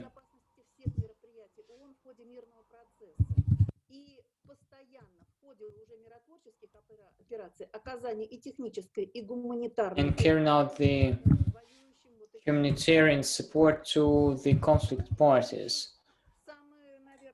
And what is also very important attention from the Brazil, it was mentioned, it's post-conflict reconstitution and reconstruction. It is also important to say that Brazil did not send a big amount of the soldiers to the peace-making missions, but they were mainly the policemen, medical squads, and civil observers for carrying out the election process and so on. So this is the dynamic. And in 20 operations Brazil participated, it refused to participate in operations which meant the peace, making the peace or ceasefire. As it was Mozambique, Angola, and African countries. From Brazil, there were observers, policemen, and medical. The breaking point became one peacekeeping operation. Today, it was already mentioned, was Eastern Timor, a series of changing peacekeeping operations where Brazil participated. And getting forward, I should say that in East Timor, the post-conflict regulation of Brazil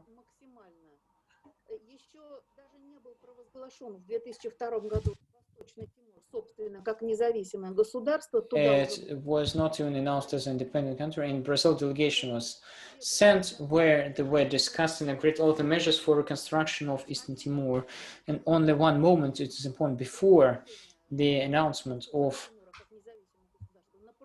independent state on Portuguese language, the 30% of people talking, and now all the middle classes and higher education are on Portuguese.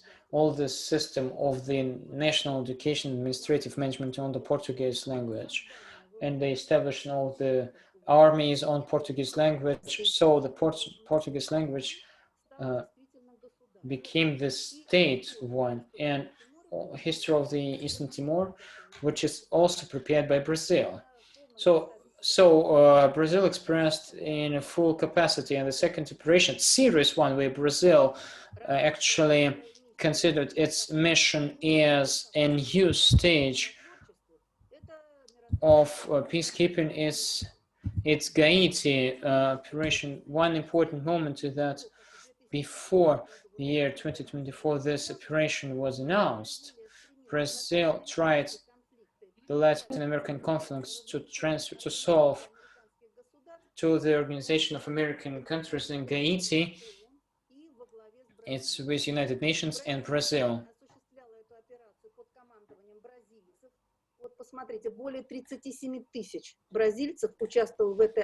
More than 7,000 Brazilians participated.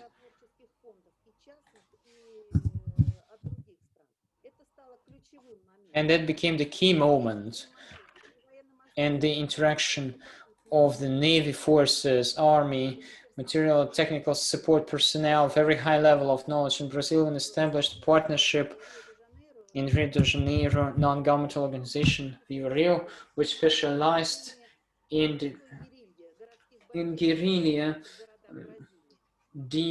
season fire, the The technical cooperation started supporting the healthcare and agriculture, energy, and other segments. And Brazil added the war peacekeeping initiatives with the activities which also proved the social prosperity and stability. I give examples: the roads, bridges, training, education, and so on and so forth. So Brazilian way to the access its openness, friendship in the negotiation to the population. It's a concept of protection. They suppose that it can be used for the approval of humanitarian interventions, and it was strongly against the humanitarian intervention. That's why it offered its own concept. That were initiatives of mediators in the prevention of the conflict, preventive diplomacy on the negotiations, and it also put a dilemma: democracy, safety, and development. So support of development, it's strengthening the safety of a difficult state.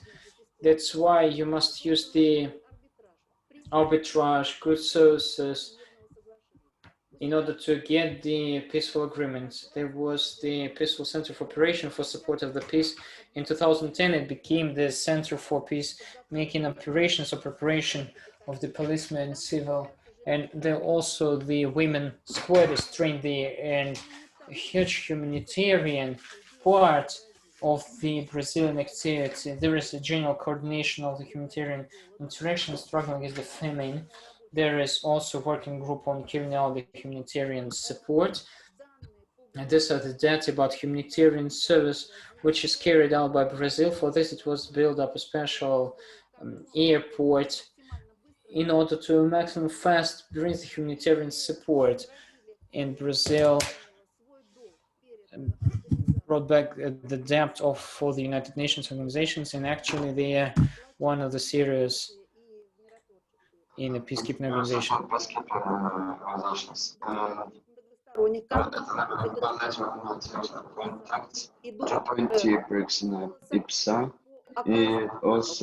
It's also on carrying out humanitarian aid by the government and the expansion of post-conflict building regarding modern situation. Then in 2017, peacekeeping mission in Haiti was considered to be a successful one. It's finished.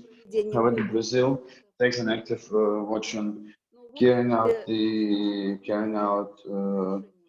but in the society there, on society there is this and the current moment, the activity of Brazil peacekeeping operations significantly downsized. The biggest operations they carry out is controlling territory what's done. What will continue depends on the political management, political authorities, and sometimes they shock with their sometimes they shock the world with their statements. They stick to the principles, but at the same time, thank you very much. Спасибо большое за ваше выступление, за то, что Thank you вы very much for the presentation. времени нам отведенного. Огромное спасибо. Allocated time, very big thanks to you, dear colleagues. Do we have any questions? If not, let's move on to our next speaker. That is no less interesting than the previous one. That's on peacekeeping in Globals. We give word to Alexander Lukov, head of College of Philosophy and Law of the Department of Russian Academy of Sciences. And dear colleagues, hello. I'm really glad to speak in this representative audience. And now we're talking about publication in scientific and academic publication and academic consciousness. Very often, what we use this term as hybrid warfare. At the same time, we have a problem. That's not only hybrid warfare, but talking about looking for and turning to this knowledge from a logical point of view, and talk about the antipode of war is peace, but in various readings, when we talk about war and peace, they can be contradictory terms and notions, or they can allow for something third, no war, no. They can be contradicting terms. So peace is lack of war, and war is lack of peace. When we add any adjectives to it, we consider this term. If we have this hybrid warfare, you can have a hybrid peace. Can have hybrid peace, and now the strategics of tactics of hybrid war, we consider them to be potentially efficient in the future. And will this hybrid warfare, and when we consider about this peacekeeping operations partially to this question, previous speakers have already answered, so I will cut down my presentation short a little bit.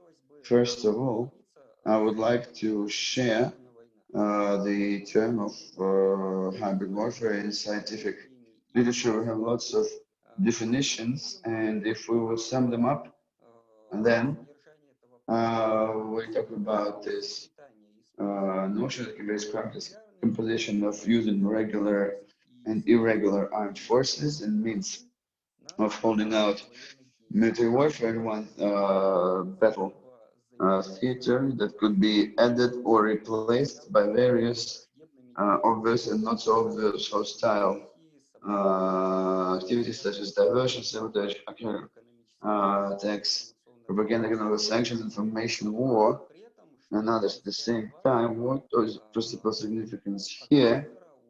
The aggressors, the hybrid actors, the actors of hybrid war still have the opportunity to truthfully deny their involvement in this hybrid warfare. And in this context of peacekeeping practice under the guidance of the United Nations and other hybrid organizations, and can turn out to be hard and successful. We're talking about the number of forces that are engaged. It depends on what the fact that peacekeeping mission will be able to offer to the sides of peace that will be better than military option of it. And for wars to be able to finish, the combatants have to have the opportunity to finish warfare through proved conflict resolution on conditions that they consider to be applicable.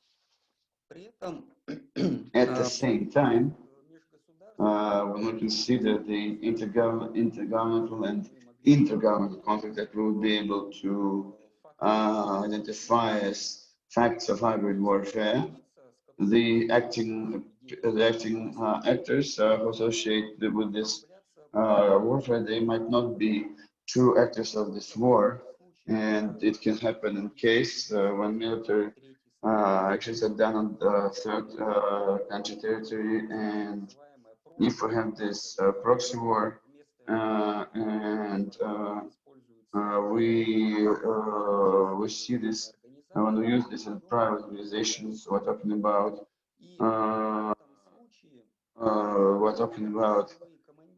in this case field commanders, and their influence is limited only by local, geographical, or other types of areas, and so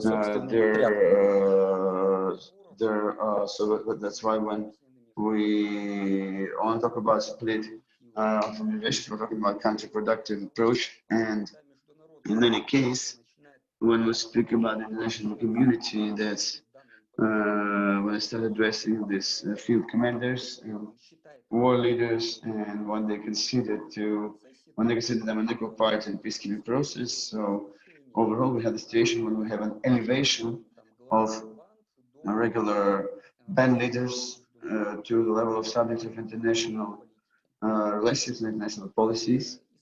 And based on this fact, we need to articulate a new understanding of the essence, meaning, and composition of these peacekeeping operations. And we're talking about the framework of hybrid warfare. And as we were able to make sure that this practice of peacekeeping comes from the practice of hybrid warfare, because hybrid and peacekeeping operations that combine state actors and private entities and organizations and institutions of civil societies and others on practice. They are already carried out and implemented, and today we have several examples that this notion was indeed heard. And now we want to talk about military and police activities. They have to be enhanced for the participation of peacekeepers in the areas of activities that are very often not associated with a peacekeeping mandate. And here we're allowed to disagree with the opinion that in the very beginning was voiced by Vladimir Fedorovich Zayemsky that ceasefire has to be set as one of the most important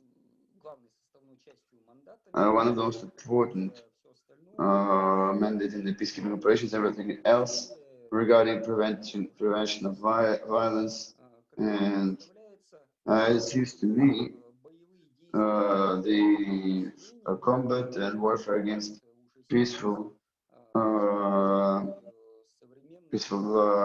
population even now. We're thinking that even now within intergovernmental conflicts is it's needed to put peaceful citizens protection in the focus of this whole thing. And we're talking about the conditions of civil war, the conditions of hybrid war.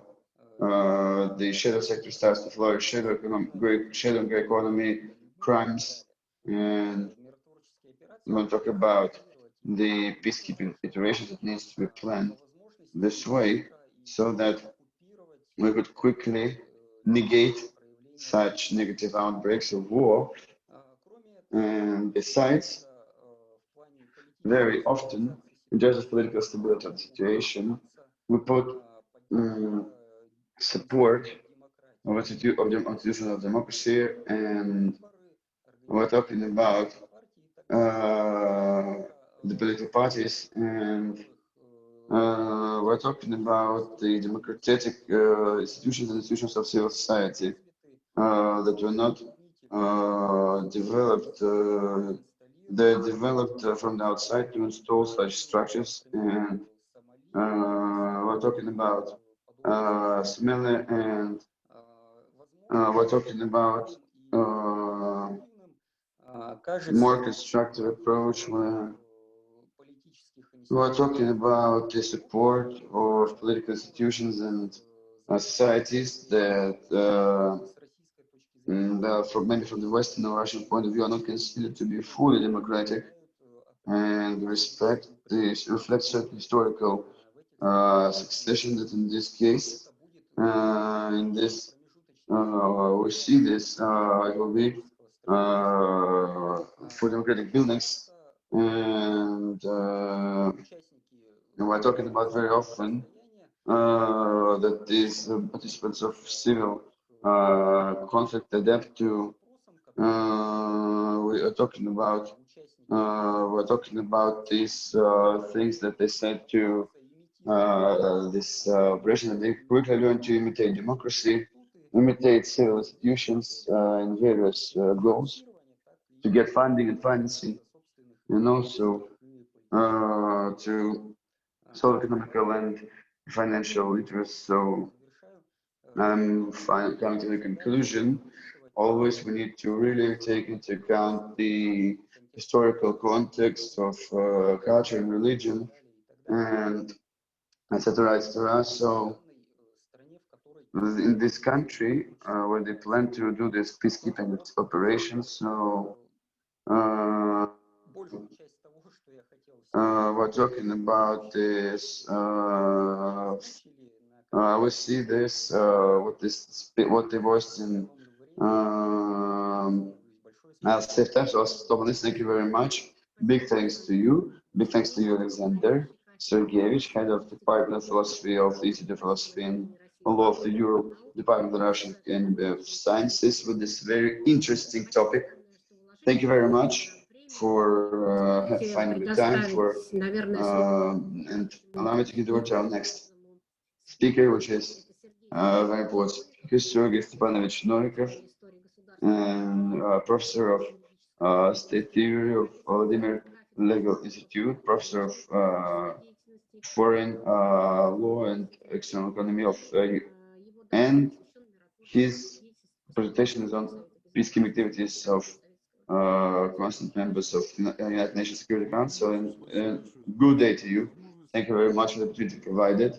And I will speak as a research academic and participant of peacekeeping operation for 5 years. I worked in various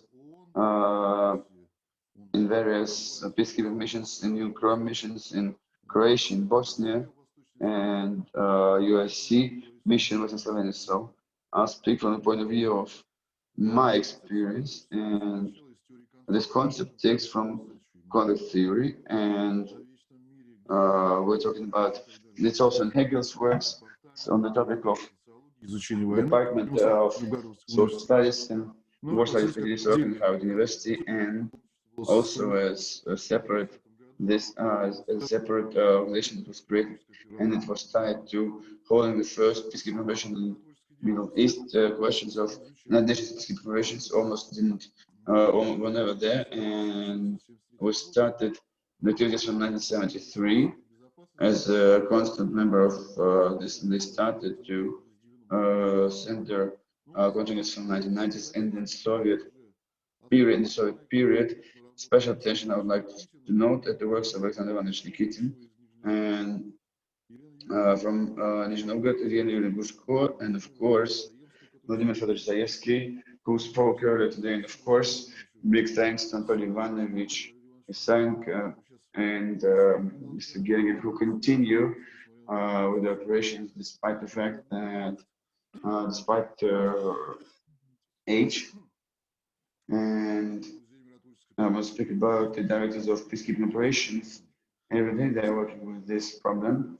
And regarding participation and presence in the United States Security Council, I will not repeat these figures that spoke from me. As peak of activities for Russian peacekeeping was 1996, when we had more than 100 peacekeepers provided. The situation changed already in 2006. China was first, and we already heard about France, but this French was 16th, Great Britain is 2019. And US overtook Russia for the first time, took in third spot, and then also when you state correctly that we have this concept appear that China protects national interests, economic interests, and of course it's judging by the armed forces, peacekeeping forces, where they're present. We can't say it like this. And China, we're talking about we're talking about the Sahara, and Russia didn't have their own leaders, military contingents and civil and police forces there. Even talking to me, I remember when I was approached by Elizabeth Reynolds, who was speaker then on human rights in Bosnia and Herzegovina. Deputy General Director Declan Brogan also approached me, Kurt Peters and Brenda Kruite, International Police Commissars. Why is Russia not participating in the heading of the missions? You have prepared and trained people and don't participate in them. The only ones who achieved this height is the police officers, however, who became head of the mission in Macedonia, mission of USC, after he worked in Bosnia for several years, and he was in USC Europe, and also then we didn't have any representatives, although still in our military doctrine we say that the various process of planning the forecast and preparing this and explaining the participation and managing the operation bodies, but unfortunately it doesn't happen. And in 2019, Ministry of Defense said that Russia faces this problem, that Russian officers who went through petition signed by the decision of the Secretary General of the United Nations for military information operations. They have to wait for months for issuance of American visas. So there are all the problems we have with the peacekeeping operations, and following the last date that we have. And in March 2019, we were talking about Russia being on 63rd place with 62 people. The biggest armed forces is provided by the institutes in Bangladesh, Rwanda, Ethiopia, Nepal, and India. And it doesn't mean that they bring in the biggest input of peacekeeping. I remember when we had the representatives of these countries, usually we're talking about control. We're talking about them being able to speak English. We're talking about Malaysian General Major Ali, and we're talking that he was appointed to the headquarters. We're talking that he was on a selection board.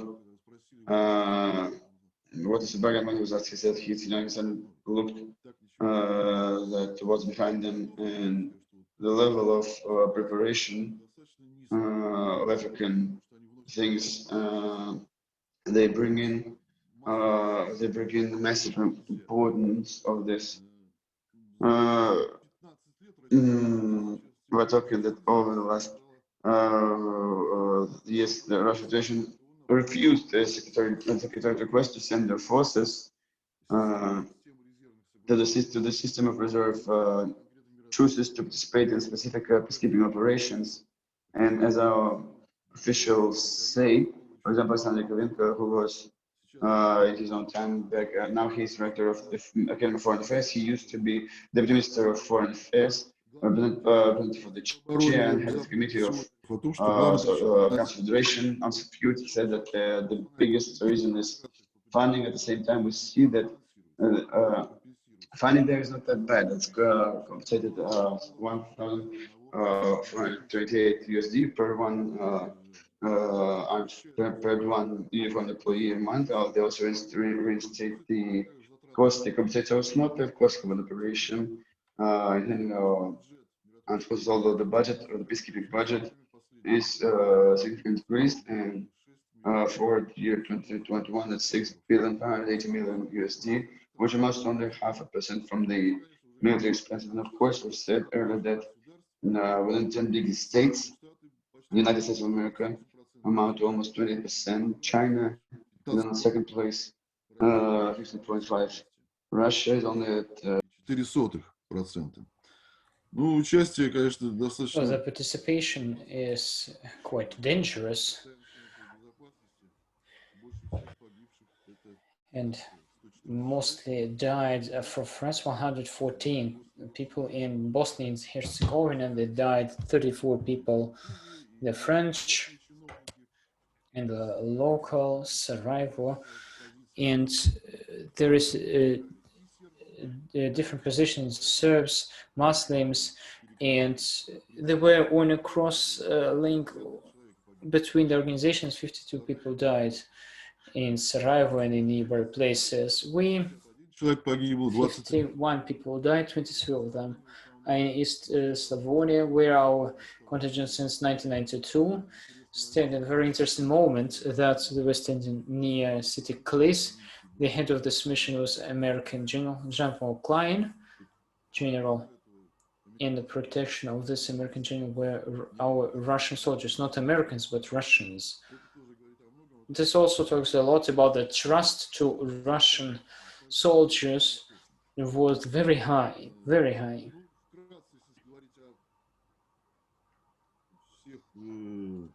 Yes, and I would like to define about the preparation.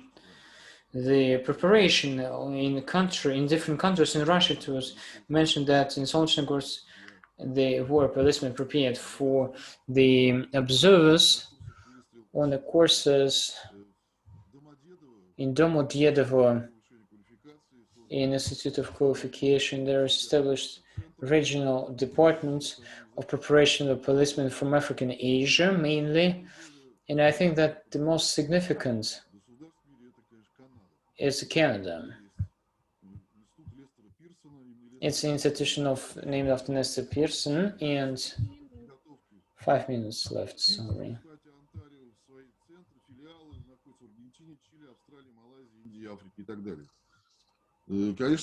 And of course, Scandinavian Center is very strong, and this is, yes, in conclusion, I will not talk.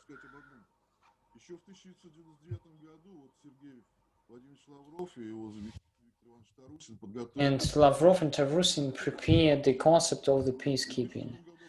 In 2006, it was discussed in Ministry of Defense and different structures, but still the concept is not accepted. That's why there are no particular which could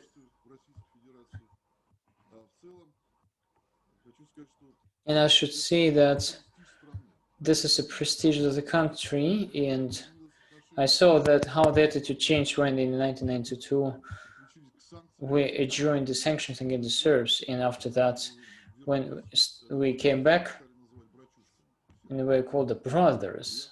And I remember, and I fully agree to the opinion of Pavel about the participation of United States of America. You don't need to send the big soldiers. They participate in political missions, and almost all, and they are Americans.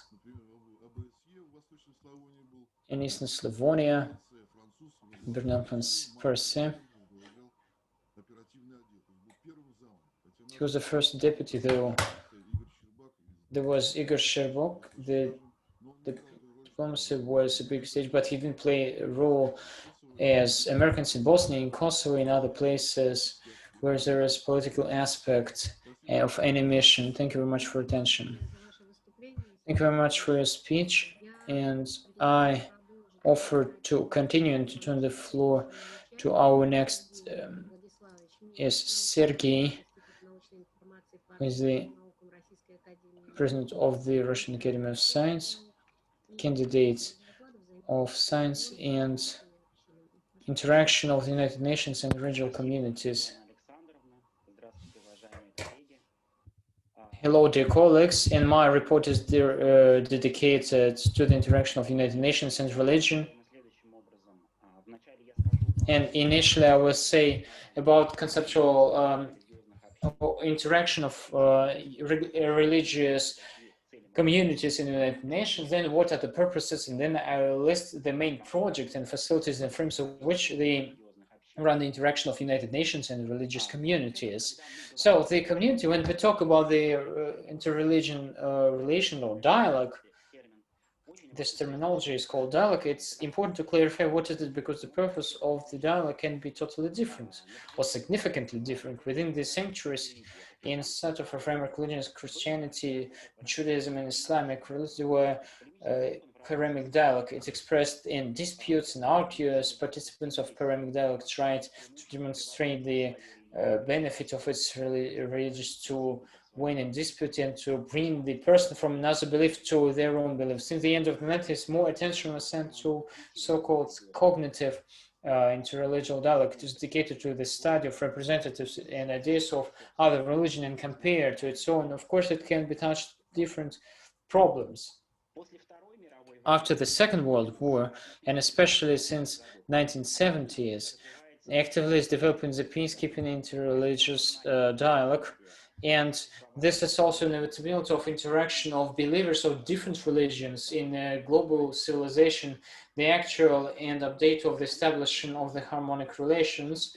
And of course, the purpose of peacekeeping dialogue can be highlighted as a prevention and solution of the conflicts, achieving and support of the peace between the followers of different religions. And the last decades, as a big support to the partnership or interreligious dialogue, and it means the cooperation of the believers not only in the peacekeeping, but in different fields where the general joint tasks and what is better to do. And there's a joint humanitarian support for people who are in need, the activity to achieve the social fairness, inequality, and the values establishment, like in sphere of family and there are different positions of different religions is quite close. Also, popular sphere in scope of interreligious cooperation in the last years is ecological problem. So all these four types of interreligious relations are existing: this polemic dialogue, cognitive dialogue, peacekeeping dialogue, and partnership dialogue.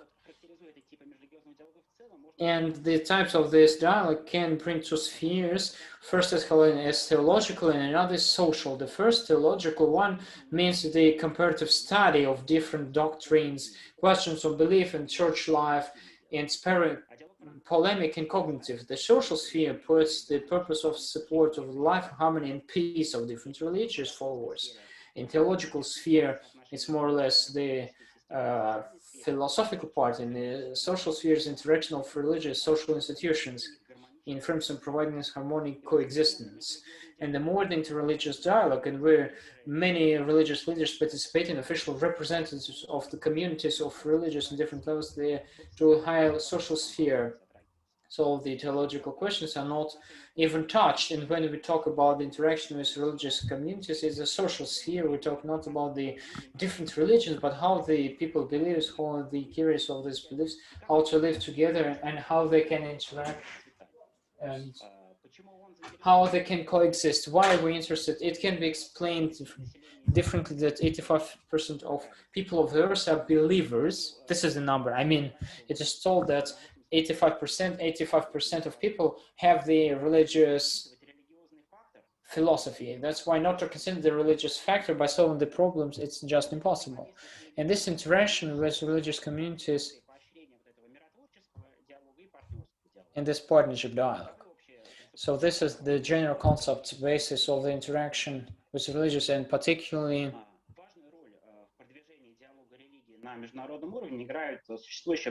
and UNESCO's Stretching Alliance of Stabilization, Alliance of Civilizations was established in the year 2005. And its purpose was, as it is written in official documents, is strengthening the mutual understanding and relation between the countries of different cultures and religions, and in process carrying out the support of the polarization of community.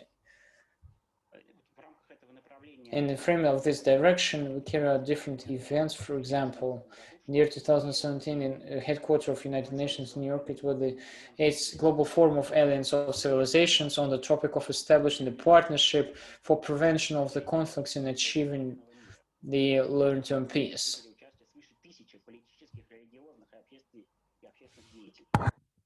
And there were a lot of public person activities, and in March 2020 there will be a big international conference on religious dialogue, and the main initiator is the Council of the Federation. And in January 2021 in Moscow it was held the meeting of religious leaders of Russia with High Representative of General Secretary of United Nations of Alliance of Civilizations. The topic was the preparation of this peacekeeping religious conference, which is planned for the next year. And directly for interaction with religious communities, United Nations are in charge of interdepartment target group of United Nations on the question of religion and development of task force of religious development. And that includes 19 specialized organizations and organizations of United Nations, UNESCO, UNET, Alliance of Civilizations, Anti-Terroristic Committee. And this target group on the questions of religion and development, it was established in 2010.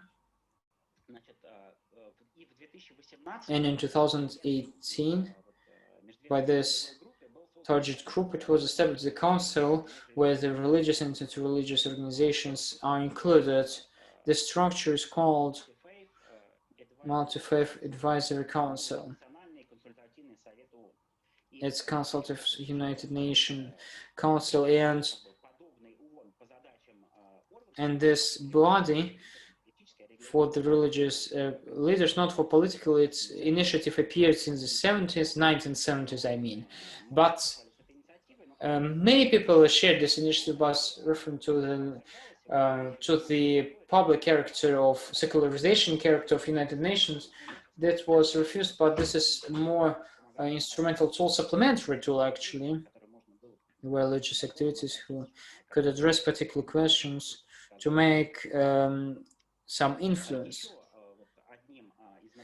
One of the directions of cooperation with religious activities is the attraction of the communities for sustainable development goals of United Nations, these 18 goals, against poverty, social unfairness, and terroristic and ecological threats, and paying attention to the big role of religion. It's important implementation of sustainable goals of development. And this topic of this interaction of religious communities and communities, it's very popular on international forums and levels.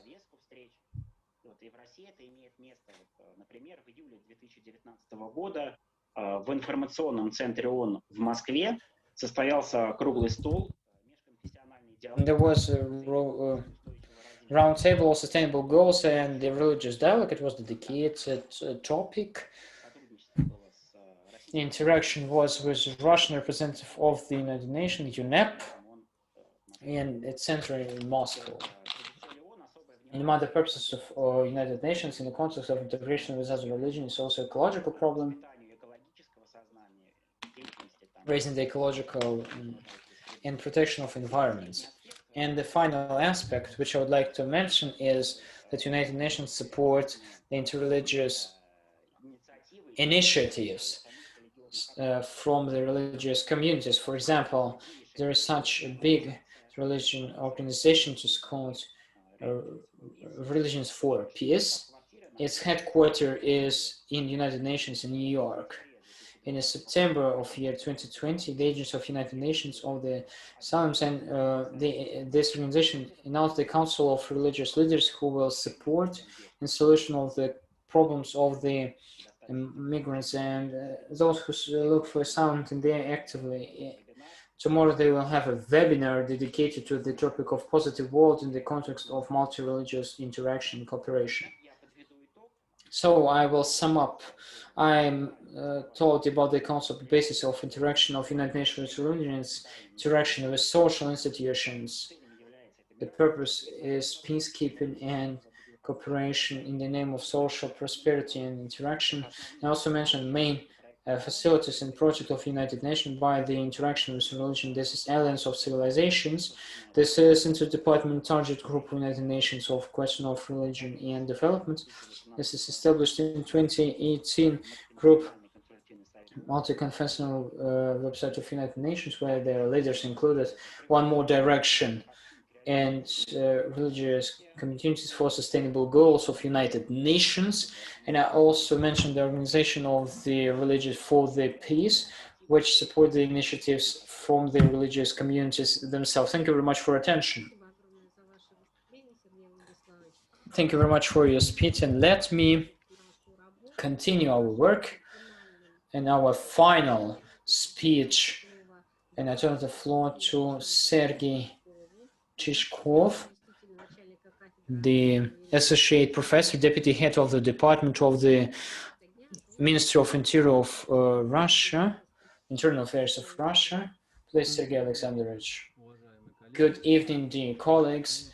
And of course, I would like to thank all the participants of the conference for this interesting, intensive work, which we make in a very intensive schedule. And those pictures deserve very special attention. I will try to be brief in my 15 minutes. Thank you very much. In the 21st century, United Nations paid special attention to the influence of war conflicts and men and women, increasing the role of women and girls in different violations as far as the period of conflict that made implementation gender perspective on the activity. This moment was acceptance in the resolution of United Nations number 1725, which approved the importance of participation of women, especially in the regulation on post-conflict re-establishment. That was a conceptual change. Проблемы мира и безопасности, социальными аспектами безопасности. формате долгосрочного развития и теории. This is in the theory and development of safety. The provision of this resolution in the future became the basis for the big agenda of women safety in the context of implementation of gender aspects of the peacekeeping, which mainly are connected to the unofficial problem of United Nations as sexual and harassment in the condition of the war conflicts. But the new agenda offered to consider following principles of the operations of United Nations enlargement of participation of women on all the level of decision taken in the regulation of the conflicts, gender part of the conflict, integration of gender perspective in the operations, professional personnel protection due to and their demands, following the new rules of international standards and the protection of gender violation, and also gender perspectives in the process of re-establishing of post-conflict periods, and also by carrying out the program of demilitarization and integration of former competence and associated people. And after this resolution, the mandate operation of United Nations regularly includes sectoral tasks which correspond to United Nations purpose and implementation of this task. According to our opinion, this phenomenon is connected to the understatement of the changes of architecture of the safety and shift of the conflict direction and appearance of the internal conflicts marked and the dynamic of the violations. Theoretically, especially the women are the most vulnerable group during the conflicts, including the sexual harassment, and in the war conflicts. And this is also means the threat of the safety and humanitarian character because of multi-diversity of the social roles of women. Women, of course, quite often are in the loss of families, in the protection of women in the meanings of all living. That's why on this stage, women should be interested, they should be actively considered by the regulation of the conflicts. The studies, which were by coordination role of women, shown that the participation in the negotiations does not exclude the peaceful agreement will not be followed more than 2 years. In 35% variety is that it will be held That in a period it up will, to 15 it can years. last up to 15 That's where the years. That's participation why of women participation of in the women negotiations in enables peace to negotiations allows it to give it sustainable character and the engagement in decision-making process on safety and starting from working at the level of communities and finalizing with international policy, and also it's very significant for working out the historical agreements, and despite that, even after its signing, they didn't stop the cases of killing. Several of these Cuban women leaders still stuck to fulfilling the peace agreement, and they act for more life and less weapon. They were for civilian safety and all the rights and equalities of the government taking in being part of this fight for struggle. They called to call in the safety of people who live in taking into account the mass spread of Colombian.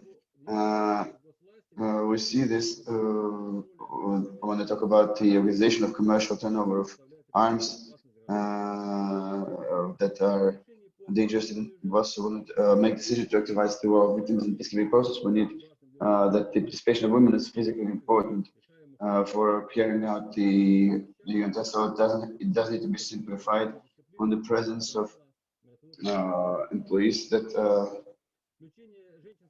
including women to peacekeeping operations can increase the efficiency of international presence within the locals, and women can become an example for local population, inspiring girls to fight for their own civil rights, and female peacekeepers can play an important role in helping women suffering from conflict and demobilized, decommissioned armed forces members and their facilitator returned to civil life. These facts confirm the necessity of special not only to women in conflict zone and their rehabilitation, but also with conflict period and participation at all the levels of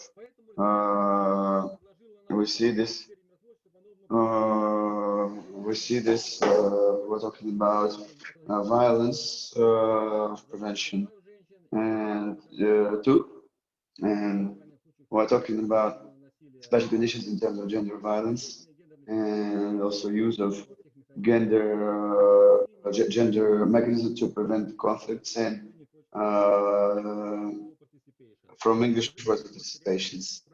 And however, we have a series of practices, like we said, the comparison with this third side of participation sometimes has this is also a question discussion. It can also be subject for further research. And when I talk about measures safety in terms of the UN women's safety resolutions, and we're talking about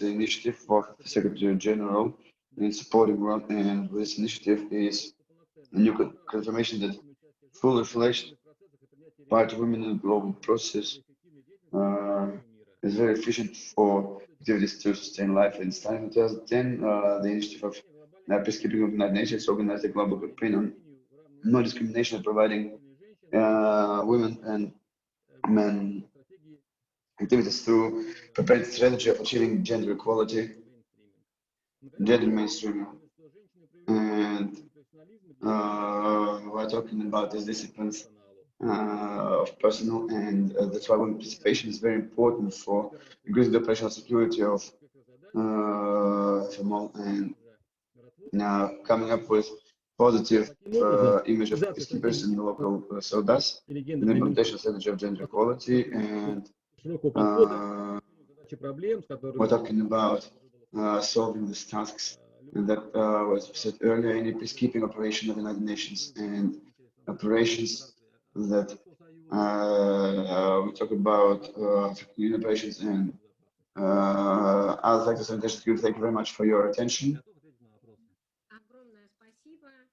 Thank you very much. If we have any questions, to Denis Andreevich, and I would like to ask you on if we have вопросы друг к другу и есть ли необходимость проводить нам дискуссию.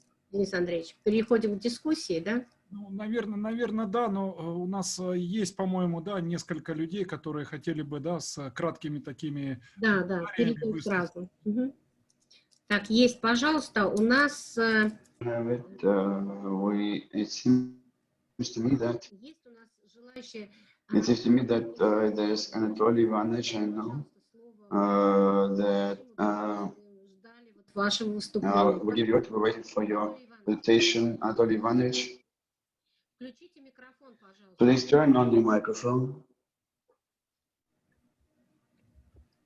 Так, слева внизу маленькая такая, да, вот. Включает.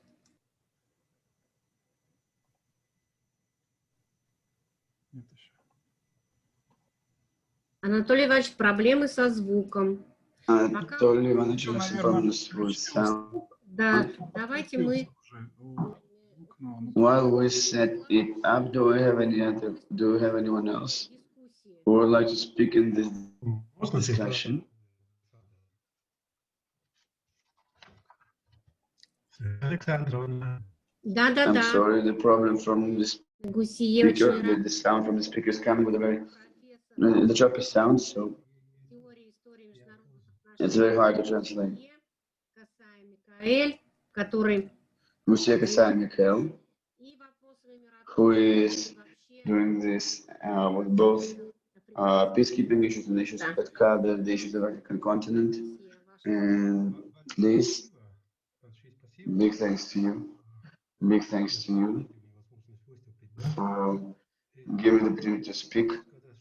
And I would like to say that I fully agree with I fully agree with Sergei Stepanovich Novikov on the participation of Africans in peacekeeping operations, peacekeeping activities, and I also highly doubt the fact that in carrying out the motto of African solutions for African problems, because African Union doesn't have any resources to carry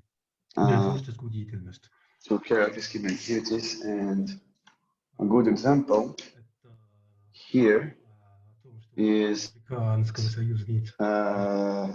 we see this we're talking about the refusal of this to regulate regulate the crisis in.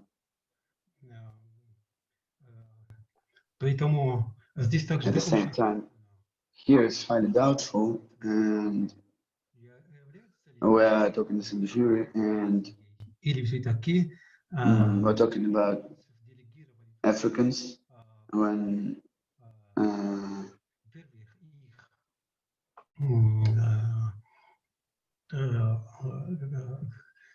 по сравнению с представителями it's compared to representatives of развитых стран, developed countries, сила не так. workforce doesn't cost that much. That's why I fully agree with the previous speakers, Sergei Novikov, and thank you very much. Thank you.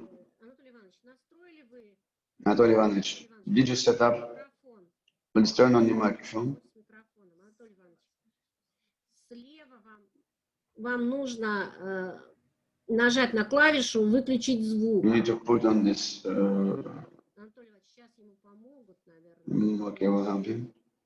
Включить микрофон. Turn on the microphone. Очень жаль, конечно, потому что Анатолий Иванович очень хотел выступить у нас. We see this. Которому есть что реально сказать. Очень жаль, что какие проблемы у нас возникают со звуком. We see this. We're talking about problems with. Yes, thank you very much. You wanted to speak within the frame of discussion. Would you like to join us? Ирина, пожалуйста. We also need to have it, Irina. You also wanted to join in within the framework of the discussion. Так. Получилось? Нет, не получилось. Видите, у нас сегодня уже проблемы со звуком. Now we have problems with sounds and problems. Принудительно включить звук. Да, пробуют, но не получается.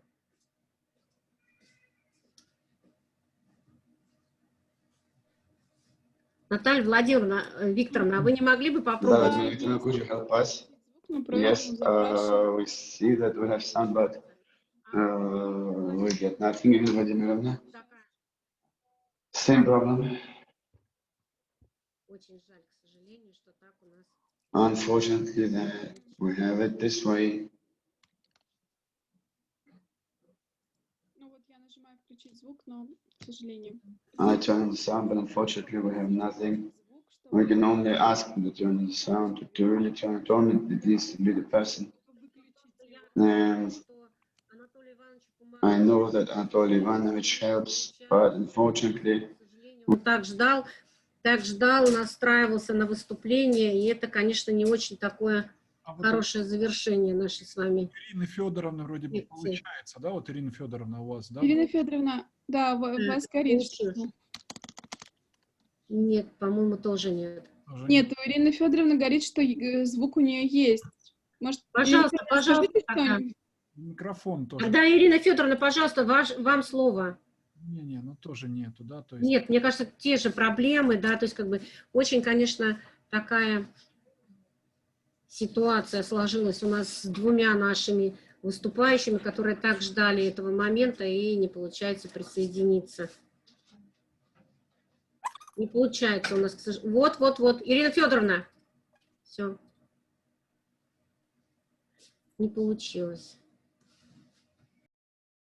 Не получается. К сожалению. Now we get, unfortunately, do we have any other who want to speak in our discussion? Если нет, Денис Андреевич, будем ждать, когда наладят у нас, или все-таки продолжим? Какие будут? Will we have any, continue, or do we have this? Ну, коллеги, но в любом случае, In any case, да, вот осталось now let's wrap it up, минут. because we have this also, like 5 minutes, 8 minutes. Я думаю, что вряд ли получится присоединиться, да, то есть потому что... I think that you will not be able to join, because we have some technical problems. Hello? Yes, we can hear you. Anatoly Ivanovich, yes. I start with you. Yes, so when you have close to your peacekeeping symbols, then it's easier to speak. And in 1973, when we started we have this experience, our experience, peacekeepers told us, never take off your scarf, never take off the blue scarf, even during sleep time. It's used as identificator, and it was a great pleasure to listen to Vladimir Fedorovich Zaimsky speak. That this is his book. We see this that he wrote this 10 years ago. He signed his autograph on this book. 10 years has passed. Starting from that point, we have 10 peacekeeping operations. That is why we'll wish Vladimir Fedorovich to illustrate this book, and we're talking that there are other sources. So when I talk about the military and staff committees, they allocate 10 pages to this at the same time. For this committee, we published the article on diplomatic service, and it was a great pleasure for veteran peacekeepers to listen to Canadian Professor Walter Dorn.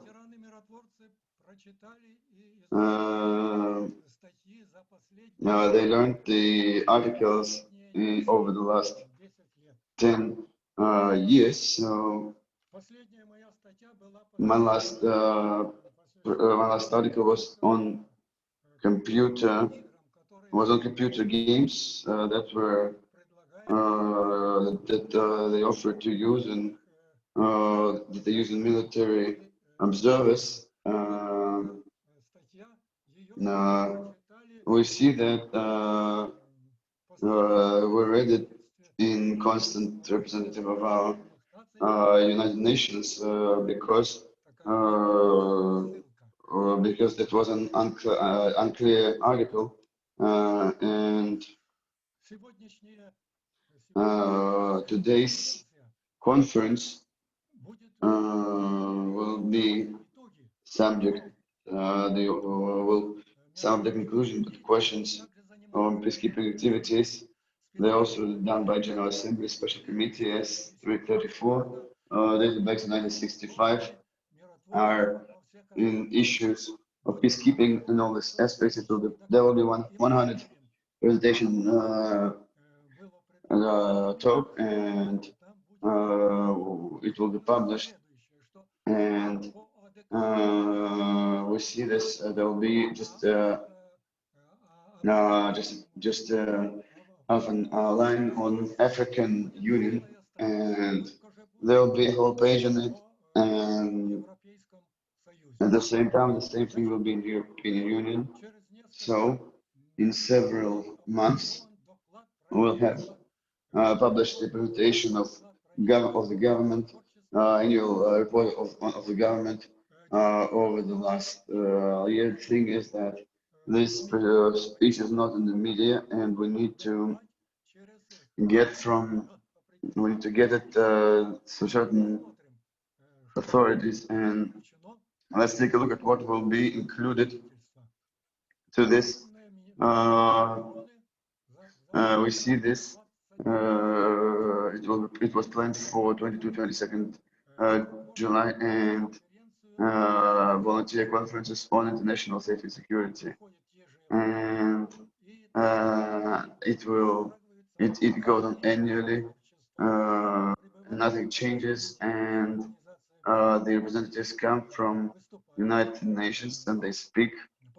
And let's take a look at what happens then. We annually have the meetings of Confederation on Military and Political Cooperation.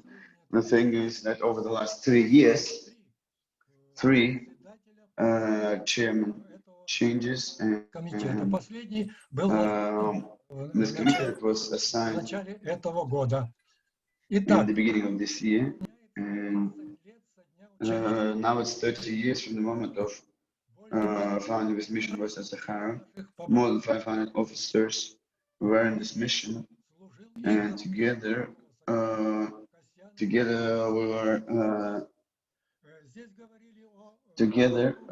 we spoke about cultural values throughout the conflict, and we see this.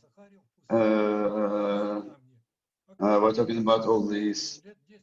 We're talking about the 10-15 years ago with spray cans, and it turns out that these stones are interesting and holy and sacred for several tribes. Now we have we send it to Secretary General to our United Nations, and we're excusing Bedouins, and we're talking about this autograph, and we talked about religious factors and peacekeeping here, and we had to, at the beginning of '74 in the Suez Canal, we had to take part in looking for dead Israeli soldiers, and I also had to do it to want to talk a look about this partnership with rabbis, and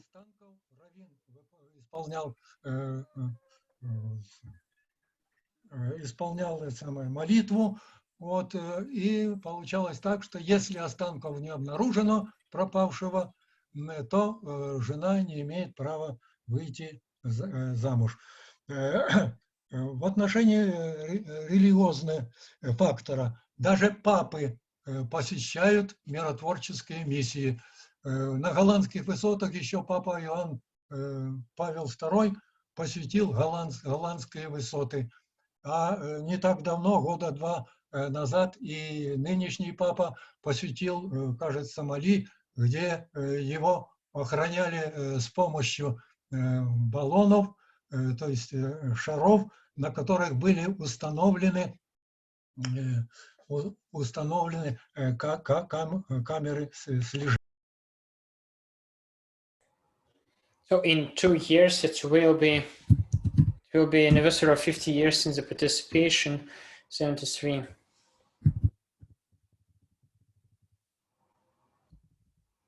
So there is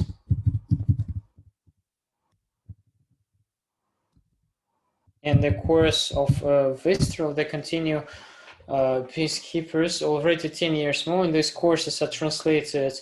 They are actually transferred to Narofabinsk, and there is a preparation of peace makers and peacekeepers. And they celebrate 70-year anniversary in the year 2020. We will celebrate 30-year anniversary of participation in the first peacekeeping contingent in Yugoslavia. One more thing. It was mentioned the book, Russian Peacekeepers in United Nations, 50 pages.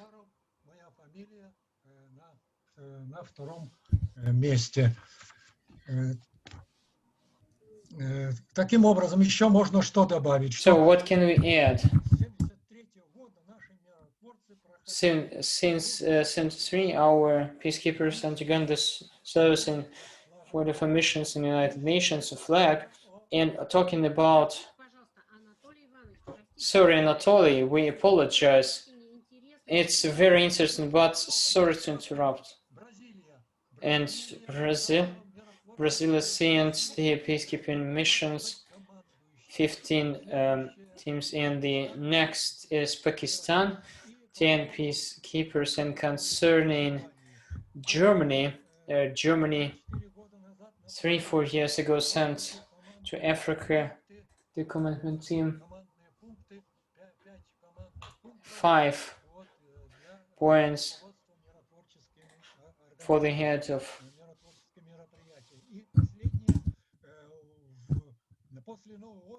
And the final, after the new year, they finished the representative of a presidential in the United Nations 2-year presidential, and our representative claimed that so good that we finally, a year ago, it was the words of Zhvanetsky. Thank you very much for attention, for the ability to make a speech, for opportunity to make a speech. Thank you for the conference, and let's hope for the best. Let's hope for the best. Thank you very much. Dear colleagues, I would like to also thank our interpreters who finished their work. We have 2 interpreters since 14:30, 21 they should finish their work, so the conference is international one. Many thanks to Artem and Pavel, and to Pavel and Artem for this opportunity. And of course, the colleagues, we cannot translate everything what is about our discussions. That's why I write in a chat that we finish the translation part. If you have any speech makers in discussion, there are no discussants. The organizers would like to remark the contingent in Karabakh, and please, Mr. Parvin Fakhraddinovich, the floor is yours. Hello, the organizers of the conference, of the webinar. I hope that you can hear me well. Mr. Gizalov, I can hear you well. And также член правления Международного комитета ИКОМАМ по военной истории, военных музеев и коллекции оружия. Это при Международном комитете музеев. Хотел бы 2 слова, спасибо большое, что предоставили мне слово, 2 слова сказать о миротворческом континенте Российской Федерации в Нагорном Карабахе. Как вы знаете, в прошлом году, 27 сентября, возобновились военные действия в Нагорном Карабахе. И вы знаете, этот конфликт продолжался около 28 лет. Это один из долгих периодов конфликта, которые продолжались столько времени. И вот 27 сентября конфликт был возобновлен после провокации армянской стороны. Вот, но были наступательные операции, противник понес большие потери, но трехстороннее соглашение, вот самый главный момент, который хочу отметить, между Россией, Азербайджаном и Арменией был достигнут, и в результате было достигнуто прекращение огня. И вот без жертв, без всяких потерь было соглашение о том, что возвращение оставшихся несколько городов и поселений Азербайджанской республики, так как все эти территории, и вот впервые в истории президент Российской Федерации Владимир Владимирович отметил, что вот те территории, за которые идут кровопролитные бои, испокон веков принадлежали азербайджанскому народу.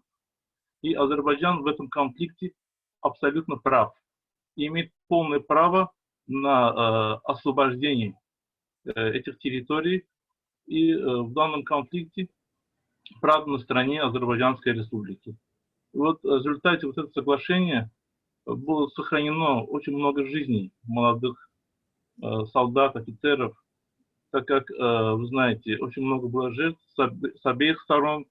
И вот на сегодняшний день миротворческий контингент Российской Федерации присутствует на этих территориях и контролирует, чтобы не было всяких провокационных действий со стороны Армянской Республики, так как они в средствах массовой информации распространяют разные провокационные информации о событиях, которые не отражают истины, но несут какой-то провокационно-саботажный характер. Спасибо вам огромное. Все, спасибо большое. Спасибо Благодарю. огромное. Спасибо огромное, что вы высказали свое мнение. Хотелось бы подчеркнуть, что у нас научное мероприятие. Мы с вами здесь встречаемся и не пытаемся политизировать события. Поэтому, конечно, вот та возможность, которая была предоставлена, вот эта площадка, она собрала таких прекрасных специалистов, которым хотелось выразить огромную благодарность за интерес, проявленный к семинару, за вот те такие глубокие исследования, экспертную оценку, аналитику. Сказать вам огромное человеческое спасибо. Надеемся, что наши семинары будут приобретать регулярный характер. Надеемся, что тематическое поле будет расширяться. И учитывая то, что это серия семинарских мероприятий, таких научных мероприятий, в дальнейшем следующее это Африка, мы ждем вас на наших следующих семинарах. И еще раз хотелось бы поблагодарить за участие, за то, что вы нашли время, присоединились, подготовились. В такое наше неспокойное время хочется пожелать вам всем крепкого здоровья, вам, вашим семьям, близким.